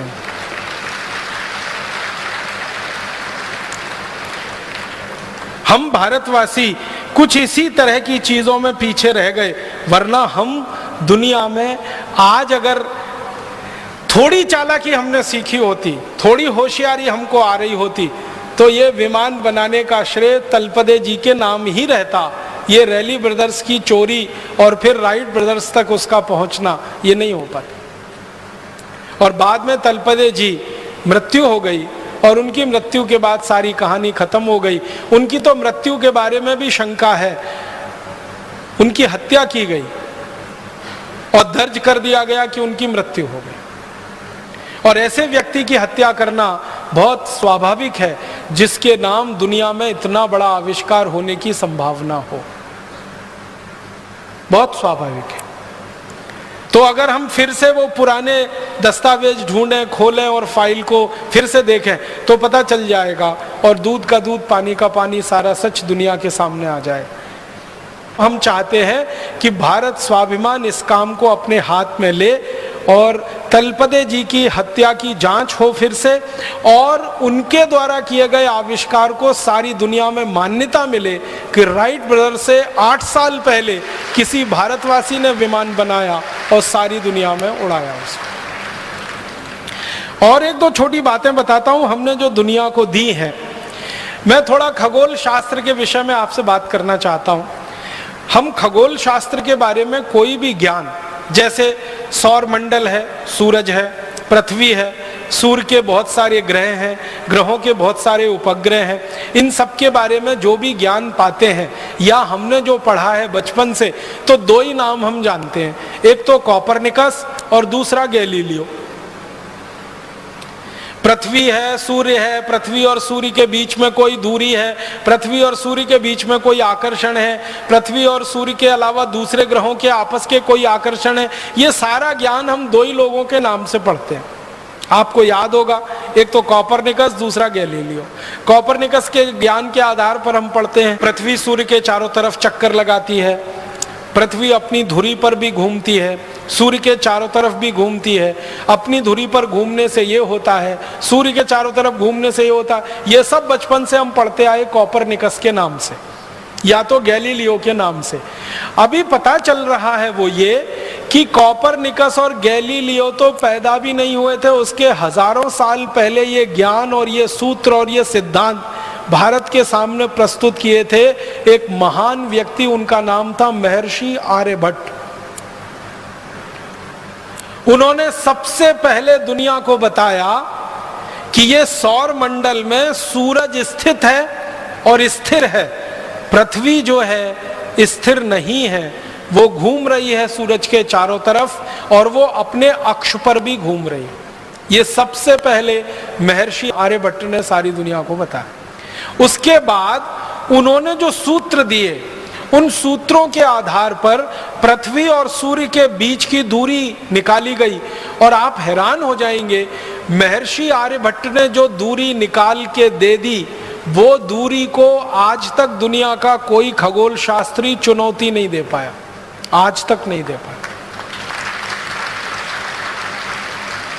जितनी दूरी उन्होंने बता दी, उतनी ही दूरी आज के वैज्ञानिक बताते हैं पृथ्वी और सूर्य के बीच की। और तीसरी महत्व की बात महर्षि आर्यभट्ट ने जो सारी दुनिया को बताई वो ये कि सूर्य जो है ये निरापद नहीं है, इसमें बहुत सारे काले धब्बे हैं, और ये काले धब्बे की जो थ्योरी है इसको स्टीफन हॉकिंग्स नाम के एक आधुनिक वैज्ञानिक ने अपने नाम से लिखवा लिया है और वर्ड पेटेंट ले लिया है, ब्लैक होल थ्योरी। आप में से कुछ लोग अगर थोड़ा फिजिक्स पढ़े होंगे तो आपने पढ़ा होगा ब्लैक होल थ्योरी। ये ब्लैक होल थ्योरी को सारी दुनिया मानती है, स्टीफन हॉकिंग्स की खोज है ब्लैक होल्स थ्योरी। लेकिन महर्षि आर्यभट्ट ने स्टीफन हॉकिंग्स के जन्म से हजारों साल पहले बता दिया कि सूरज निरापद नहीं है, इसमें ब्लैक होल्स हैं, काले विवर हैं, और वही उसके जीवन का कारण है। इसके बाद और एक महत्व की बात जो सारी दुनिया में महर्षि आर्यभट्ट ने बताई, जिसको दूसरे लोग अपने नाम से प्रकाशित करते रहे हैं, वो ये कि हमारा जो सूर्य है और सूर्य के साथ दूसरे ग्रहों की जो स्थिति है, तो सारे ग्रह सूर्य के प्रकाश से प्रकाशित हैं। दूसरे ग्रहों के पास अपना कोई प्रकाश नहीं है, सूर्य के प्रकाश से ही वो सब प्रकाशित हैं। वो चाहे शनि हो, चाहे बुध हो, चाहे शुक्र हो, चाहे चंद्रमा हो, चाहे मंगल हो, ये सब सूर्य के प्रकाश से प्रकाशित है। सारी दुनिया को सबसे पहले महर्षि आर्यभट्ट ने बताया है। और इससे भी गहरी बात मैं आपसे कहता हूं, महर्षि आर्यभट्ट ने पता नहीं कैसे हजारों साल पहले कोई दूरबीन बनाई होगी तभी ये बता सकते, नहीं तो सवाल ही नहीं। महर्षि आर्यभट्ट ने बताया कि शनि के 5 उपग्रह हैं, पूरी दुनिया को पता चला। उसके बाद थोड़े दिन में उन्होंने अपनी कही हुई बात को संशोधित किया और कहा कि नहीं, शनि के 7 उपग्रह हैं, 5 नहीं है 7 है, और गिनकर बताए उन्होंने। और आपको मैं बताना चाहता हूं ये गर्व की बात कि महर्षि आर्यभट्ट ने हजारों साल पहले जो कह दिया कि शनि के 7 उपग्रह हैं, आज के वैज्ञानिक 8वां उपग्रह नहीं खोज पाए अभी तक शनि का, वो 7 पे ही अटके हुए, और शायद खोज भी नहीं पाएंगे क्योंकि 8वां उपग्रह है ही नहीं। होता तो वो खुद ही बता के चले गए। अब मैं आपके ध्यान को आकर्षित करना चाहता हूं कि शनि के 7 उपग्रह को खोज लेना कैसे संभव है। बिना दूरबीन के तो सवाल ही नहीं उठता, हो ही नहीं सकता। इसका माने बहुत साफ है कि महर्षि आर्यभट्ट ने दुनिया की सबसे पहली दूरबीन बनाई होगी और उससे देखकर यह बताया होगा, और सारी दुनिया में दूरबीन बनाना लोगों ने उसकी नकल करके सीखा होगा। महर्षि आर्यभट्ट ने एक पुस्तक लिखी है, बड़ी पुस्तक है, बृहद संहिता उसका नाम है, और एक दूसरी पुस्तक है आर्यभट्ट संहिता उसका नाम है। इन दोनों पुस्तकों में सैकड़ों नहीं हजारों सूत्र हैं सूरज के बारे में, चंद्रमा के बारे में, और दूसरे ग्रहों के सूरज के अंतर संबंधों के बारे में। और आप जानते हैं सबसे पहले दुनिया में ग्रहण के बारे में, चंद्र ग्रहण होगा, सूर्य ग्रहण होगा, इस तिथि को होगा, इस दिनांक को होगा, इस साल में पड़ेगा, ये सारे के सारे ठीक ठीक गणनाएं सबसे पहले शुरू किया महर्षि आर्यभट्ट ने। महर्षि आर्यभट्ट की शुरू की गई गणनाएं चंद्र ग्रहण की, सूर्य ग्रहण की, हजारों साल बिल्कुल सच साबित हुई है, और उसके आधार पर पंचांग विकसित हुआ। और आपको एक और गहरी बात बताना चाहता हूं महर्षि आर्यभट्ट के बारे में, कि उन्होंने सूरज का, पृथ्वी का, दूसरे ग्रहों का जब अध्ययन किया बारीकी से, गहराई से, और उन्होंने देखा कि पृथ्वी अपनी धुरी पे भी घूम रही है और सूर्य के चारों तरफ भी घूम रही है, तो पृथ्वी की अपनी धुरी पर घूमने से दिन है, और दिन रात हो रहे हैं, तो दिन कितने घंटे का हो रहा है, रात कितने घंटे की हो रही है, और बारीकी से करते करते उन्होंने 7 दिन निर्धारित कर दिए। और वो 7 दिन है रविवार, सोमवार, मंगलवार, बुधवार, बृहस्पतिवार, शुक्रवार, शनिवार। ये जो 7 दिन महर्षि आर्यभट्ट ने हजारों साल पहले निश्चित कर दिए, सारी दुनिया अभी तक 8वां दिन नहीं खोज पाई। जो 7 उन्होंने हजारों साल पहले कह दिए, वही 7 दिन पूरी दुनिया इस्तेमाल कर रही है। और आपको हैरानी होनी चाहिए ये जानकर कि कोई क्रिश्चियन है तो, कोई मुसलमान है तो, कोई यहूदी है तो, कोई बौद्ध है तो, कोई पारसी है तो, कोई हिंदू है तो, या किसी भी संप्रदाय का है, वो इन्हीं 7 दिनों को मानता है। रविवार, सोमवार, मंगलवार, बुधवार, बृहस्पतिवार, शुक्रवार, शनिवार। बस अंतर इतना है कि उसको अपनी अपनी भाषा में उन्होंने भाषांतर कर लिया है। अंग्रेजों ने रविवार का संडे कर दिया,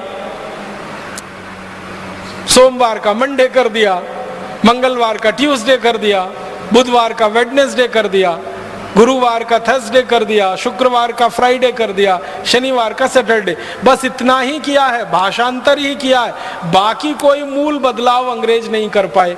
और अंग्रेजों के आगे पीछे की सभ्यताओं ने भी उसको वैसे का वैसा ही स्वीकार किया। यूनान की पूरी सभ्यता ने यही स्वीकार किया, रवि, सोम, मंगल, बुध। मेसोपोटामिया की सभ्यता ने यही स्वीकार किया, बेबीलोनियन की सभ्यता ने यही स्वीकार किया। दुनिया में जो बड़ी बड़ी सभ्यताएं मानी जाती हैं, सब में ये रवि, सोम, मंगल, बुध, बृहस्पति, शुक्र, शनि ही है। और ये भारत की देन है सारी दुनिया की सभ्यताओं को, जिसमें वो एक कदम भी आगे हमसे बढ़ नहीं पाए हैं। जितना हमने खोज के बता दिया, वहीं पर पूरी दुनिया रुकी हुई है अभी तक। बहुत बड़ा योगदान है महर्षि आर्यभट्ट का इस खगोल शास्त्र की दुनिया। और एक दो छोटी बातें बताता हूं कि महर्षि आर्यभट्ट का एक और बहुत बड़ा योगदान है सारी दुनिया के लिए, गणित का। गणित के बारे में 2-3 रोचक तथ्य मैं आपको कहना चाहता हूं। गणित में जो त्रिकोणमिति होती है ना, आपने तो पढ़ा होगा बचपन में, हम लोग अंग्रेजी में उसको ट्रिग्नोमेट्री कहते हैं। ये जो त्रिकोणमिति है, ये जो ट्रिग्नोमेट्री है, ये महर्षि आर्यभट्ट की खोज है। उन्होंने सबसे पहले त्रिकोणमिति दिया है पूरी दुनिया को जानने, समझने और सीखने के लिए। और आप जानते हैं, इसी त्रिकोणमिति को आधार बनाकर दुनिया में सारा निर्माण कार्य चलता है। त्रिकोणमिति अगर आप जानते नहीं हैं तो आप किसी भी निर्माण कार्य में लग नहीं सकते। तो सारी दुनिया के निर्माण कार्य का आधार और पृष्ठभूमि महर्षि आर्यभट्ट की देन है। त्रिकोणमिति जो उन्होंने समझाई सारी दुनिया। गणित में त्रिकोणमिति का आविष्कार भारत में हुआ है। फिर इसी तरह एक महान महर्षि हुए भास्कराचार्य। उन्होंने गणित की सबसे पहली पुस्तक लिखी, लीलावती, जिसका नाम है। लीलावती जो थी वो महर्षि भास्कराचार्य की बेटी थी। तो अपने बेटी के नाम पर, बेटी को जो सिखाते थे गणित में, वही सब उन्होंने लिखा पुस्तक में। और लीलावती के बारे में कहा जाता है कि वो इतनी कुशाग्र बुद्धि थी, इतना तीव्र बुद्धि वो बेटी थी कि पेड़ के पत्ते गिन सकती थी। और जब भी उसको पेड़ के पत्ते गिनने के लिए कहा गया तो वास्तव में उतने ही पत्ते निकलते थे जितने होते थे। और उसको कहा जाता था कि तुम्हारी बुद्धि बहुत तेज चलती है, तो कहती थी वो पिताजी की कृपा है, उन्होंने मुझे गणित सिखाया। पेड़ के पत्ते गिन लेना कोई आसान काम नहीं है, ये कुछ ऐसा ही काम है कि आसमान में तारे गिन लेना। और लीलावती इसमें सिद्धहस्त थी। उस लीलावती के नाम से पुस्तक प्रकाशित हुई, महर्षि भास्कराचार्य की गणित की पहली पुस्तक। और सारी दुनिया ने उस पुस्तक को आधार बनाकर अपने यहाँ गणित का कोर्स बनाया है, सिलेबस बनाया। आपको हैरानी होगी जानकर, दुनिया के बहुत सारे देशों ने अपने गणित का सिलेबस लीलावती के आधार पर बनाया। ऐसे एक महान हमारे देश में गणितज्ञ हुए, उनका नाम था महर्षि ब्रह्मगुप्त। इन्होंने सारी दुनिया को सबसे पहले सिखाया जोड़ना, घटाना, गुणा करना और भाग करना। ये अंक गणित का जो 4 हिस्सा है, जोड़, घटाना, भाग और गुणा, ये सबसे पहले महर्षि ब्रह्मगुप्त ने पूरी दुनिया को सिखाया। और इसके लिए उन्होंने शास्त्र निर्माण किया। और महर्षि ब्रह्मगुप्त के ही नाम ये खोज है कि वर्ग करना और वर्गमूल करना, घन करना, घनमूल करना, ये भी उन्होंने सबसे पहले सूत्र दिया दुनिया को सीखने के लिए। और जो बीज गणित हम पढ़ते हैं, जिसको हम आजकल अलजेब्रा कहने लगे हैं, ये अलजेब्रा पूरा का पूरा महर्षि ब्रह्मगुप्त की देन है। हमारा आज का अलजेब्रा और उसका सिलेबस महर्षि ब्रह्मगुप्त के लिखे हुए पुस्तकों पर आधारित है सारा का सारा। इसी तरह से एक प्रमेय होती है, एक थ्योरम है, वो हम लोग पढ़ते हैं बचपन में, 9वीं 10वीं कक्षा से लेके 12वीं तक हम उसका इस्तेमाल करते हैं। वो थ्योरम को पाइथागोरस थ्योरम कहते हैं। पाइथागोरस का जन्म हुआ ईसा से 8 शताब्दी पहले। और ईसा के 15वीं शताब्दी पहले के भारत के गुरुकुलों के रिकॉर्ड्स बताते हैं कि पाइथागोरस हमारे यहाँ था। हम उसको बोधायन प्रमेय के रूप में पढ़ते थे। बोधायन एक महर्षि हुए, उनके नाम से वो प्रमेय पढ़ाई जाती थी भारत में ईसा के जन्म के 15 शताब्दी पहले। माने आज से लगभग 3500 साल पहले वो प्रमेय भारत में पढ़ाई जाती थी बोधायन प्रमेय के नाम से। और वो प्रमेय क्या है? कर्ण का वर्ग बराबर लंब का वर्ग धन आधार का वर्ग, हिंदी में कहते हैं ना, हाइपोटेन्यूज का स्क्वायर परपेंडिकुलर और बेस के स्क्वायर के एडिशन के बराबर। तो कर्ण का वर्ग बराबर लंब का वर्ग धन आधार का वर्ग, ये जो हम पढ़ते हैं, ये सबसे पहले बोधायन महर्षि की देन है, जिसके आधार पर सारी दुनिया ने सीखा। पाइथागोरस ने बेईमानी करके और चालाकी करके इसको अपने नाम से प्रकाशित करवा लिया, और वो आज तक सारी दुनिया इसी भ्रम में जी रही। इसी तरह से मैथमेटिक्स में, मॉडर्न मैथमेटिक्स में एक थ्योरम इस्तेमाल होती है, बाइनोमियल थ्योरम। अगर थोड़ा गणित आपने उच्च स्तर का पढ़ा होगा तो आपको तुरंत ये नाम ध्यान में आएगा। बाइनोमियल थ्योरम जो द्विपद प्रमेय है, वो सारी दुनिया को सबसे पहले भारत ने दी। और ये बाइनोमियल थ्योरम भी महर्षि आर्यभट्ट की देन है सारी दुनिया को। और इसी तरह से हमारे भारत में एक विषय चलता है गणित में, जिसको मॉडर्न मैथमेटिक्स के नाम से आजकल कहने लगे हैं, कैलकुलस।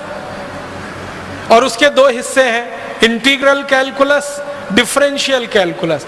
ये इंटीग्रल कैलकुलस सबसे पहले भारत में लाया जिस महर्षि ने, उनका नाम था माधवाचार्य। और डिफरेंशियल कैलकुलस पूरी दुनिया को सिखाया जिन महर्षि ने, उनका नाम था भास्कराचार्य। डिफरेंशियल कैलकुलस का आज का पूरा सिलेबस भास्कराचार्य जी की पुस्तक को सामने रख लो तो समझ में आ जाता है। और माधवाचार्य जी की जो गणित की पुस्तक है उसको पढ़कर डिफरेंशियल वो इंटीग्रल कैलकुलस पढ़ो, बिल्कुल साफ समझ में आ जाता है। और गणित में सबसे ज्यादा शोध दुनिया में हुआ है तो वो भारत में हुआ है। भारत के बाद दूसरे नंबर पर सबसे बड़े गणितज्ञ माने जाते हैं दुनिया में, वो फ्रेंच लोग हैं। फ्रांसीसी लोग इस बात को स्वीकार करते हैं कि गणित अगर हमने सीखा है और दुनिया ने सीखा है तो वो भारत से सीखा है। और गणित की जो मूल बात है, 0, 1, 2, 3, 4, 5, 6, 7, 8, 9, जिसको हम नंबर सिस्टम कहते हैं, ये सारी दुनिया को भारत की देन है। और आपने मेरे व्याख्यान के पहले वो जो गीत सुना, जब 0 दिया मेरे भारत ने, वो सच है। सारी दुनिया को 0, फिर 1, फिर 2, फिर 9 तक की गिनती हमने सिखाई है। और जो गिनती सिखाएगा वही गणित बनाएगा। गणित तो उसी को आएगा जिसको गिनती आएगी। जिन्होंने गिनती गिनी है और जिन्होंने गिनती पढ़ी है वही गणित बना सकते हैं और गणित सिखा सकते हैं। तो भारत ने सारी दुनिया को गिनती दी है, गणित दिया है, गणित के सूत्र दिए हैं। और कुछ गणित के सूत्रों के बारे में तो आप सब जानते हैं। वैदिक गणित का नाम आपने सुना है? वैदिक गणित के सूत्र 17 सूत्र हैं। इन सूत्रों को जो सीख लेगा वो गणित का इतना बड़ा पंडित हो जाएगा कि कैलकुलेटर से ज्यादा तेज कैलकुलेशन वो कर पाएगा। कुछ भारतवासी सारी दुनिया में अपना चमत्कार दिखाते रहते हैं गणित का। एक बहन जी हैं, एक माता जी हैं, नाम नहीं लेना चाहता उनका, आप सब समझ जाएंगे 1 मिनट में। वो पूरी दुनिया में प्रवास करती हैं और बड़े बड़े शो करती हैं। लाखों रुपए उस शो के वो लेती हैं। एक एक व्यक्ति उस शो में जाए तो हजारों रुपए की टिकट खरीदता है, डॉलर्स में खरीदता है। और वो माताजी सबको यही बताती हैं गणित के सूत्र, और चमत्कारिक तरीके से बताती है। 10 अंक का कुछ संख्या लिख दो और 10 अंक की एक संख्या लिख दो, दोनों का गुणा कर दो। कैलकुलेटर जितनी देर में बताएगा वो माताजी उसके पहले बता देती है। और लाखों डॉलर बरसते हैं उनके ऊपर। वो कुछ भी नहीं है, वैदिक मैथमेटिक्स के सूत्र हैं। कोई सीख लेगा तो वो बता देगा, उसमें कौन सी खास बात है। और उनके बारे में अखबारों में बड़ा बड़ा विज्ञापन आता है, जिनका दिमाग कंप्यूटर से ज्यादा तेज चलता है, जिनके गणित की गणनाएं कंप्यूटर से ज्यादा तेज हैं, ऐसी माताजी का व्याख्यान सुनने आइए या दर्शन करने आइए। मैं सोचता हूं कि ऐसी तो सभी माताएं हो सकती है, सभी बहनें हो सकती हैं, सभी भाई हो सकते हैं। बस वैदिक गणित के वो 17 सूत्र सीखने की देर है। और वो सूत्र अगर आपको सीखने हो तो पुस्तकें उसकी बाजार में उपलब्ध हैं। मेरी आपको एक विनम्र प्रार्थना है, वो ये कि आपके घर में छोटे छोटे बच्चे हैं, उनको वो सूत्र जरूर सिखा दीजिए। गणित उनको रोचक हो जाएगा। हमारे देश के बच्चों को गणित में ही सबसे ज्यादा बोरियत आती है, क्योंकि आज जो हम गणित सीखते हैं और सिखाते हैं वो अंग्रेजों के तरीके से सीखते हैं और अंग्रेजों के तरीके से सिखाते हैं। उसमें रस बिल्कुल नहीं है। लेकिन ये जो वैदिक गणित लिखा गया है, इसको सीखने में इतना रस है कि आप 90 साल के भी हो जाएं तो भी आप वैसे ही सीखेंगे जैसे 15-17 साल के बच्चे सीखते हैं। हमारे भारत में शिक्षा के बारे में जो सबसे गहरी बात है कि शिक्षा को रसपूर्ण बना के सिखाना, हंसते हंसते सिखा देना, खेलते खेलते सिखा देना, गाना गाते गाते सिखा देना, गीत गाते गाते सिखा देना, दुनिया में कहीं नहीं है ये। तो वैदिक गणित के सूत्रों को आप सीखें, बहुत अच्छा हो। नहीं तो अपने बच्चों को जरूर सिखाएं। पुस्तकें बाजार में उपलब्ध हैं, उनसे आप आसानी से कर सकते हैं। और मेरा तो कहना है कि आप सीखकर दूसरों को सिखाने का अभियान चला सकते हैं। कम से कम ये जो तिलिस्म बना हुआ है 2-3 लोगों के नाम पर कि वो गणना करते हैं कंप्यूटर से ज्यादा तेज, मैं चाहता हूं भारत स्वाभिमान का हर कार्यकर्ता, वो भाई हो या बहन, कंप्यूटर से तेज गणना कर सकता है अगर वैदिक गणित के ये सूत्र सीख लें। एक दो बात और कहना चाहता हूं। हम भारतवासियों ने दुनिया को और क्या क्या दिया है। सारी दुनिया को सबसे पहले बर्फ बनाना हमने सिखाया। अद्भुत देश है ये भारत। यहाँ बर्फ सबसे कम है, लेकिन बर्फ बनाना सबसे ज्यादा हम ही जानते हैं। भारत में बर्फ जहां है ना, वो कुल मिला के 2-4 राज्य हैं। एक तो जम्मू कश्मीर है, एक तो हिमाचल प्रदेश है, एक तो हमारा ये उत्तराखंड है, और थोड़ा बहुत उत्तर पूर्व के कुछ प्रदेश हैं छोटे, जहां पर बर्फ गिरती है। ये बर्फ प्रकृति की बनाई हुई है, लेकिन हम भारतवासी इस बात का गर्व कर सकते हैं कि मनुष्य की बनाई हुई सबसे पहली बर्फ हमने दी है दुनिया को, और उसकी तकनीकी भी हमने बताई है पूरी दुनिया को। हमारे देश में एक महान राजा हुआ, उसका नाम था हर्षवर्धन। हर्षवर्धन के बारे में आप सबने पढ़ा है, सुना है, जानकारी आपको होगी। हर्षवर्धन की 2-3 बातें मैं आपसे कहना चाहता हूं। पहली बात यह है कि वो वैज्ञानिक था और राजा हुआ। सबसे बड़ी बात उसके बारे में जो दुनिया नहीं जानती वो ये कि वो खाली राजा नहीं था, वो वैज्ञानिक था और राजा हुआ, और चक्रवर्ती सम्राट हुआ। चक्रवर्ती सम्राट का मतलब आप समझते हैं? भारत में चक्रवर्ती सम्राट कौन हो सकता है? जो एक गांव का राजा होता है उसको हमारे देश में कहा जाता है सरपंच। जो 10 गांव का राजा होता है उसको कहा जाता है नायक। जो 100 गांव का राजा होता है उसको कहते हैं सामंत। जो 1000 गांव का राजा होता है उसको कहते हैं राजा। फिर 10,000 गांव का जो हो जाए राजा वो महाराजा। फिर 1 लाख गांव का जो हो जाए वो सम्राट, और 7 लाख गांव का जो राजा हो वो चक्रवर्ती सम्राट। और भारत में लगभग 7 लाख ही गांव रहे। तो हर्षवर्धन चक्रवर्ती सम्राट था, माने पूरे भारत का राजा था। एक बात, वैज्ञानिक था। दूसरी बात, और विज्ञान की किस भाषा में उसको दक्षता थी? केमिस्ट्री में। रसायन शास्त्र का बहुत बड़ा ज्ञाता था वो। केमिस्ट्री उसको बहुत आती। जब वो राजा बना, उसकी बेटी बीमार हो गई और उसको बहुत तेज बुखार आया। तो पहली बार उसने अपनी बेटी का बुखार उतारने के लिए बर्फ बनवाई और उसका इस्तेमाल किया। हर्ष चरित्रम करके एक पुस्तक लिखी गई हर्षवर्धन के बारे में, और हर्ष चरित्रम में इसका विस्तार से वर्णन है कि राजा हर्षवर्धन अपनी बेटी का बुखार ठीक करने के लिए बर्फ का इस्तेमाल कर रहा है, और वो बर्फ बनाने की पूरी तकनीकी है। और राजा हर्षवर्धन का जो समय है ना, वो 6वीं शताब्दी का है, माने आज से लगभग 1500 साल पहले, 1400 साढ़े 1400 साल पहले। अंग्रेजों के यहाँ बर्फ पड़ती है, अमरीकियों के यहाँ बर्फ पड़ती है, फ्रांस में बर्फ पड़ती है, जर्मनी में बर्फ पड़ती है, लेकिन वो बर्फ बनाना 18वीं शताब्दी तक नहीं जानते थे। जिनके यहाँ बर्फ पड़ती है वो बर्फ बनाना नहीं जानते थे। बर्फ बनाने के लिए पानी को एक विशेष तापमान पर रखना पड़ता है और एक विशेष दबाव उसको देना पड़ता है। एटमॉस्फेरिक प्रेशर और टेम्परेचर दोनों को कंट्रोल करके ही बर्फ बन सकती है। बहुत जटिल प्रक्रिया है, आसान काम नहीं है ये। लेकिन हर्षवर्धन को ये मालूम था और उसने बर्फ बनाना और बनवाना अपने राज्य में शुरू किया था। उस समय से भारत में बर्फ बनाने की परंपरा है। बर्फ हमारे यहाँ भगवान के द्वारा बहुत कम दी गई है, लेकिन बनाना हमको दुनिया में सबसे पहले आया। अब हमको ये स्थापित कराना अभी बाकी है कि सबसे पहले बर्फ भारत में बनी। अंग्रेज लोग बताते हैं कि उन्होंने सबसे पहले बर्फ 18वीं शताब्दी में बनाई।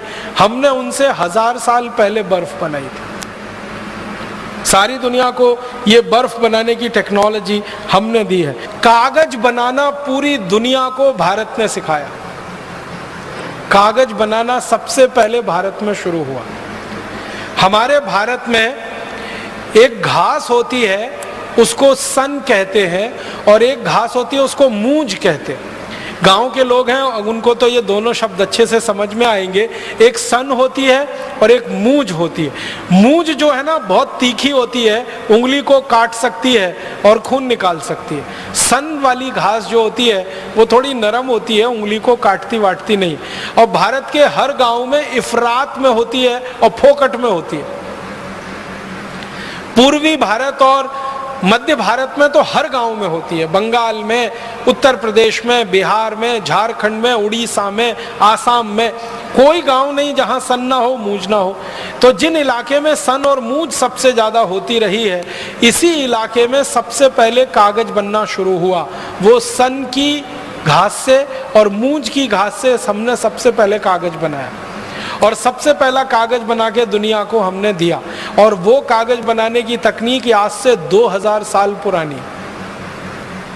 और चीन के जो दस्तावेज हैं, वहां से ये बात मुझे पता चली। चीनियों के दस्तावेजों में ये लिखा हुआ है कि उन्होंने जो कागज बनाना सीखा वो भारत से सीखा। तो उन्होंने जो कागज बनाना सीखा वो भारत से, यहां से सीखा, सन और मूंज की रस्सी से। इसी तरह से दुनिया में सबसे पहली बैटरी समझते हैं, ड्राई सेल, अंग्रेजी में कहूं तो शायद जल्दी समझ में आए, ड्राई सेल बैटरी सबसे पहले भारत में बनी। और ड्राई सेल बनाने की जो विधि है ना, जो आधुनिक विज्ञान ने भी स्वीकार कर रखी है, वो महर्षि अगस्त्य द्वारा दी गई विधि है।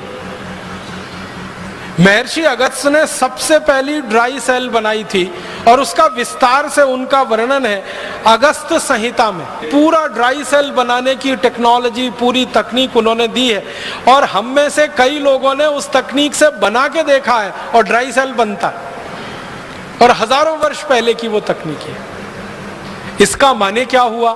जो देश के वैज्ञानिक और महर्षि ड्राई सेल बनाना जानते हो, वो विद्युत के बारे में भी जानते होंगे, इलेक्ट्रिसिटी के बारे में भी जानते होंगे, करंट के बारे में भी जानते होंगे, क्योंकि ड्राई सेल यही करता है। करंट के फ्लो के लिए ही हम उसका उपयोग करते हैं। ये अलग बात है कि वो डायरेक्ट करंट है, और आज की दुनिया में हम जो इस्तेमाल करते हैं वो अल्टरनेटिव करंट है, लेकिन डायरेक्ट करंट का सबसे पहले जानकारी दुनिया को हुई तो वो भारत में महर्षि अगस्त्य को ही है। इसी तरह से दुनिया में सबसे पहला सिक्का, कॉइन जिसको हम कहते हैं, वो भारत ने बनाया और सारी दुनिया को सिक्का बनाना सिखाया।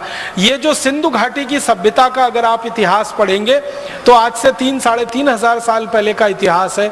उसमें सिक्के बनाने का बहुत विस्तार से वर्णन है, और सिक्के की ढलाई करने के लिए बहुत सारी फैक्ट्रियों की जानकारी। इसी तरह से जस्ता बनाना, जिंक, सारी दुनिया को भारत ने सिखाया, जिंक बनाना। हमसे पहले कोई नहीं जानता था कि जस्ता कैसे बनता है, जिंक कैसे बनता है। और 13वीं शताब्दी में भारत में एक पुस्तक लिखी गई, उसका नाम था रस रत्न समुच्चय। उस पुस्तक में जिंक बनाने का बहुत विस्तार से वर्णन। पारा बनाना सारी दुनिया को हमने सिखाया। मरकरी जो सबसे मुश्किल है, सबसे जटिल है, वो पारा बनाने का चरक संहिता में बहुत विस्तार से वर्णन है, और रस रत्न समुच्चय में भी बहुत विस्तार से वर्णन। और एक बहुत रोचक जानकारी, दुनिया में सबसे पहले बारूद बना वो भारत में, बस इस्तेमाल उसका हुआ फुलझड़ी चलाने में। ये रोचक बात है। हमने बारूद बनाया सबसे पहले, लेकिन उसका बम नहीं बनाया, उसकी फुलझड़ी बनाई। क्यों? मारना नहीं है ना, हम तो अहिंसा वाले लोग हैं ना। बारूद से मार भी सकते हैं, बम बना के किसी को ब्लास्ट कर सकते हैं, लेकिन वही बारूद फुलझड़ी भी बनाता है, वही बारूद वो चक्री भी बनाता है, और वही बारूद से अनार बनता है। तो हमने बारूद बनाया अनार के लिए, फुलझड़ी के लिए, चक्री के लिए। हमने बारूद नहीं बनाया बम के लिए। और दुनिया ने हमसे बारूद बनाना सीख लिया, तो उन्होंने फुलझड़ी नहीं बनाई, उन्होंने बम बनाया, और दुर्भाग्य से फिर हमको ही मारने के काम में उसको लाया। और एक दो रोचक बातें कहता हूं। दुनिया का सबसे पहला, कृषि की बात थोड़ी कर लेता हूं। दुनिया में सबसे पहला जो उपकरण माना जाता है ना, सबसे पहला उपकरण, वो है पहिया, व्हील, चक्र। ये भारत में बना। व्हील का इन्वेंशन, व्हील का आविष्कार भारत में हुआ, चक्र का आविष्कार हमारे यहाँ हुआ। उस पहियों को हमने बैलगाड़ी में लगाया और बैलगाड़ी को चलाया। दूसरों ने उस पहियों को हवाई जहाज में लगाया, उसमें चलाया। पहिया तो एक ही है, वो हवाई जहाज में लगे या बैलगाड़ी में। और फिर हमने दुनिया का सबसे पहला कृषि उपकरण दिया, पूरी दुनिया को मालूम नहीं था उसके बारे में, हल, खेत में जोतने वाला हल। 1 फल वाला हल, 2 फल वाला हल, 3 फल वाला हल, जिसको तिफारा कहते हैं, दुफारा कहते हैं, एक फारा कहते हैं, ये तीनों तरह के हल सबसे पहले भारत में बने और दुनिया ने हमसे खेती करना सीखा हल चलाकर। इसी तरह से हसिया है, हथौड़ा है, बेलचा है, खुरपी है, खुरपा है, पवित्र है, सैकड़ों किस्म के कृषि उपकरण सबसे पहले भारत में बने और सारी दुनिया में यहां से गए, क्योंकि हजारों साल पहले कृषि भारत से शुरू हुई और दूसरों ने फिर हमारी नकल करके कृषि करना शुरू किया। कृषि में बीज बोने की एक खास पद्धति होती है, एक ही लाइन में बीज को बोना, ये सारी विशेष पद्धति मानी जाती है पूरी दुनिया में, ये भारत ने ही दी है। एक लाइन में बीज को बोना और पूरे खेत में कहीं से भी खड़े होकर देखो वो लाइन बिल्कुल सीधी दिखाई देगी। उसके लिए उपकरण हमने बनाया जिसको अंग्रेजी में ड्रिल प्लाऊ कहते हैं, वो ड्रिल पवित्र हम लोग कहते हैं, वो सबसे पहले भारत में बना और सारी दुनिया ने उसकी नकल की। आप जानते हैं, आप में से जो किसानी करते हैं, खेती करते हैं, कि धान का बीज पहले रोपा जाता है, फिर पौधा थोड़ा बड़ा होता है, उस पौधे को उखाड़कर दूसरी जगह प्रत्यारोपित किया जाता है। ये जो टेक्निक है वो पूरी दुनिया को भारत ने सिखाई है। धान के बीज को एक जगह बोना, फिर उसको जड़ सहित उखाड़कर दूसरी जगह प्रत्यारोपित कर देना ताकि उत्पादन ज्यादा मिले और खेत का नुकसान सबसे कम हो, ये पूरी दुनिया को भारत ने सिखाया धान लगाने की ये पद्धति। और सारी दुनिया में धान इसी तरीके से लगाया जाता है। ये हैरानी की बात है, दुनिया के 155 देश धान का उत्पादन करते हैं, भारत की नकल करके इसी पद्धति से वो धान का उत्पादन करते हैं। और एक महत्व की बात कि सारी दुनिया को जानवरों के मल मूत्र से खाद और कीटनाशक बनाना सबसे पहले भारत ने सिखाया। गाय के गोबर से, भैंस के गोबर से, बैल के गोबर से, गाय के मूत्र से, बैल के मूत्र से, भैंस के मूत्र से क्या क्या कीटनाशक बन सकते हैं, कौन कौन सी खाद बन सकती है, ये सारी दुनिया को भारत ने सिखाई। तो कृषि में बहुत कुछ हमने दिया, तकनीकी में हमने बहुत कुछ दिया, विज्ञान में हमने बहुत कुछ दिया, और हम पराविद्या में चले जाएं तो उसमें तो सब कुछ हम ही ने दिया है पूरी दुनिया को। अध्यात्म है, धर्म है, संस्कृति है, सभ्यता है। भारत के बारे में एक रोचक जानकारी मैं देना चाहता हूं आपको कि दुनिया के सारे धर्मों की जड़ भारत में है। सारे धर्मों की जड़ भारत में है। कोई देश ये नहीं कह सकता कि हमने ये धर्म अपने यहां से शुरू किया, क्योंकि मूल बात हमारे पास है। तो सभी धर्मों का प्रादुर्भाव हमारी शिक्षा में से हुआ होगा, हमारी सभ्यता संस्कृति में से हुआ होगा। तो अगर पराविद्या में देखें, अपराविद्या में देखें, प्रचंड भंडार है जो भारत ने दिया है। इतना कुछ भारत ने दुनिया को दिया है। तो मैं आपसे बस एक ही निवेदन करना चाहता हूं अंत में कि आप आज के इस व्याख्यान के बाद अपने मन में कभी भी हीनता मत आने दीजिए, लघुता मत आने दीजिए, कोई आत्मग्लानि मत आने दीजिए। अब गर्व से कहिए, गौरव से कहिए कि विमान का आविष्कार हमने किया, बर्फ का आविष्कार हमने किया, स्टील का आविष्कार हमने किया, खगोल शास्त्र का सारा ज्ञान दुनिया को हमने दिया, गणित में नंबर सिस्टम हमने दिया, वर्गमूल दिया, घनमूल दिया, वैदिक गणित के सूत्र दिए। इतना कुछ दुनिया को हमने दे दिया है कि दुनिया हमारा सैकड़ों बार आभार व्यक्त करे तो भी वो कम है, हजारों बार आभार व्यक्त करे तो भी वो कम। हमारे मन से अब ये हीन भावना निकल जानी चाहिए। और आगे का एक कदम जो हमें उठाना है वो ये कि आज का व्याख्यान खाली व्याख्यान मात्र नहीं है। भारत स्वाभिमान की मदद से हमें एक बहुत बड़ा विश्वव्यापी अभियान चलाना है। अपनी खोज को, अपने इन्वेंशंस को दुनिया भर के सामने स्थापित करने के लिए और पुरानी की गई गलती को ठीक करने के लिए जो ऐतिहासिक रूप से भूल हो गई। आप सभी इस अभियान में लगेंगे, मेरा विश्वास है। अपने मन से हीन भावना निकालेंगे, दूसरों के मन से भी निकालने का प्रयास करेंगे। ईश्वर हमें जरूर मदद करेंगे। ऐसी शुभकामनाओं के साथ बहुत आभार, बहुत धन्यवाद।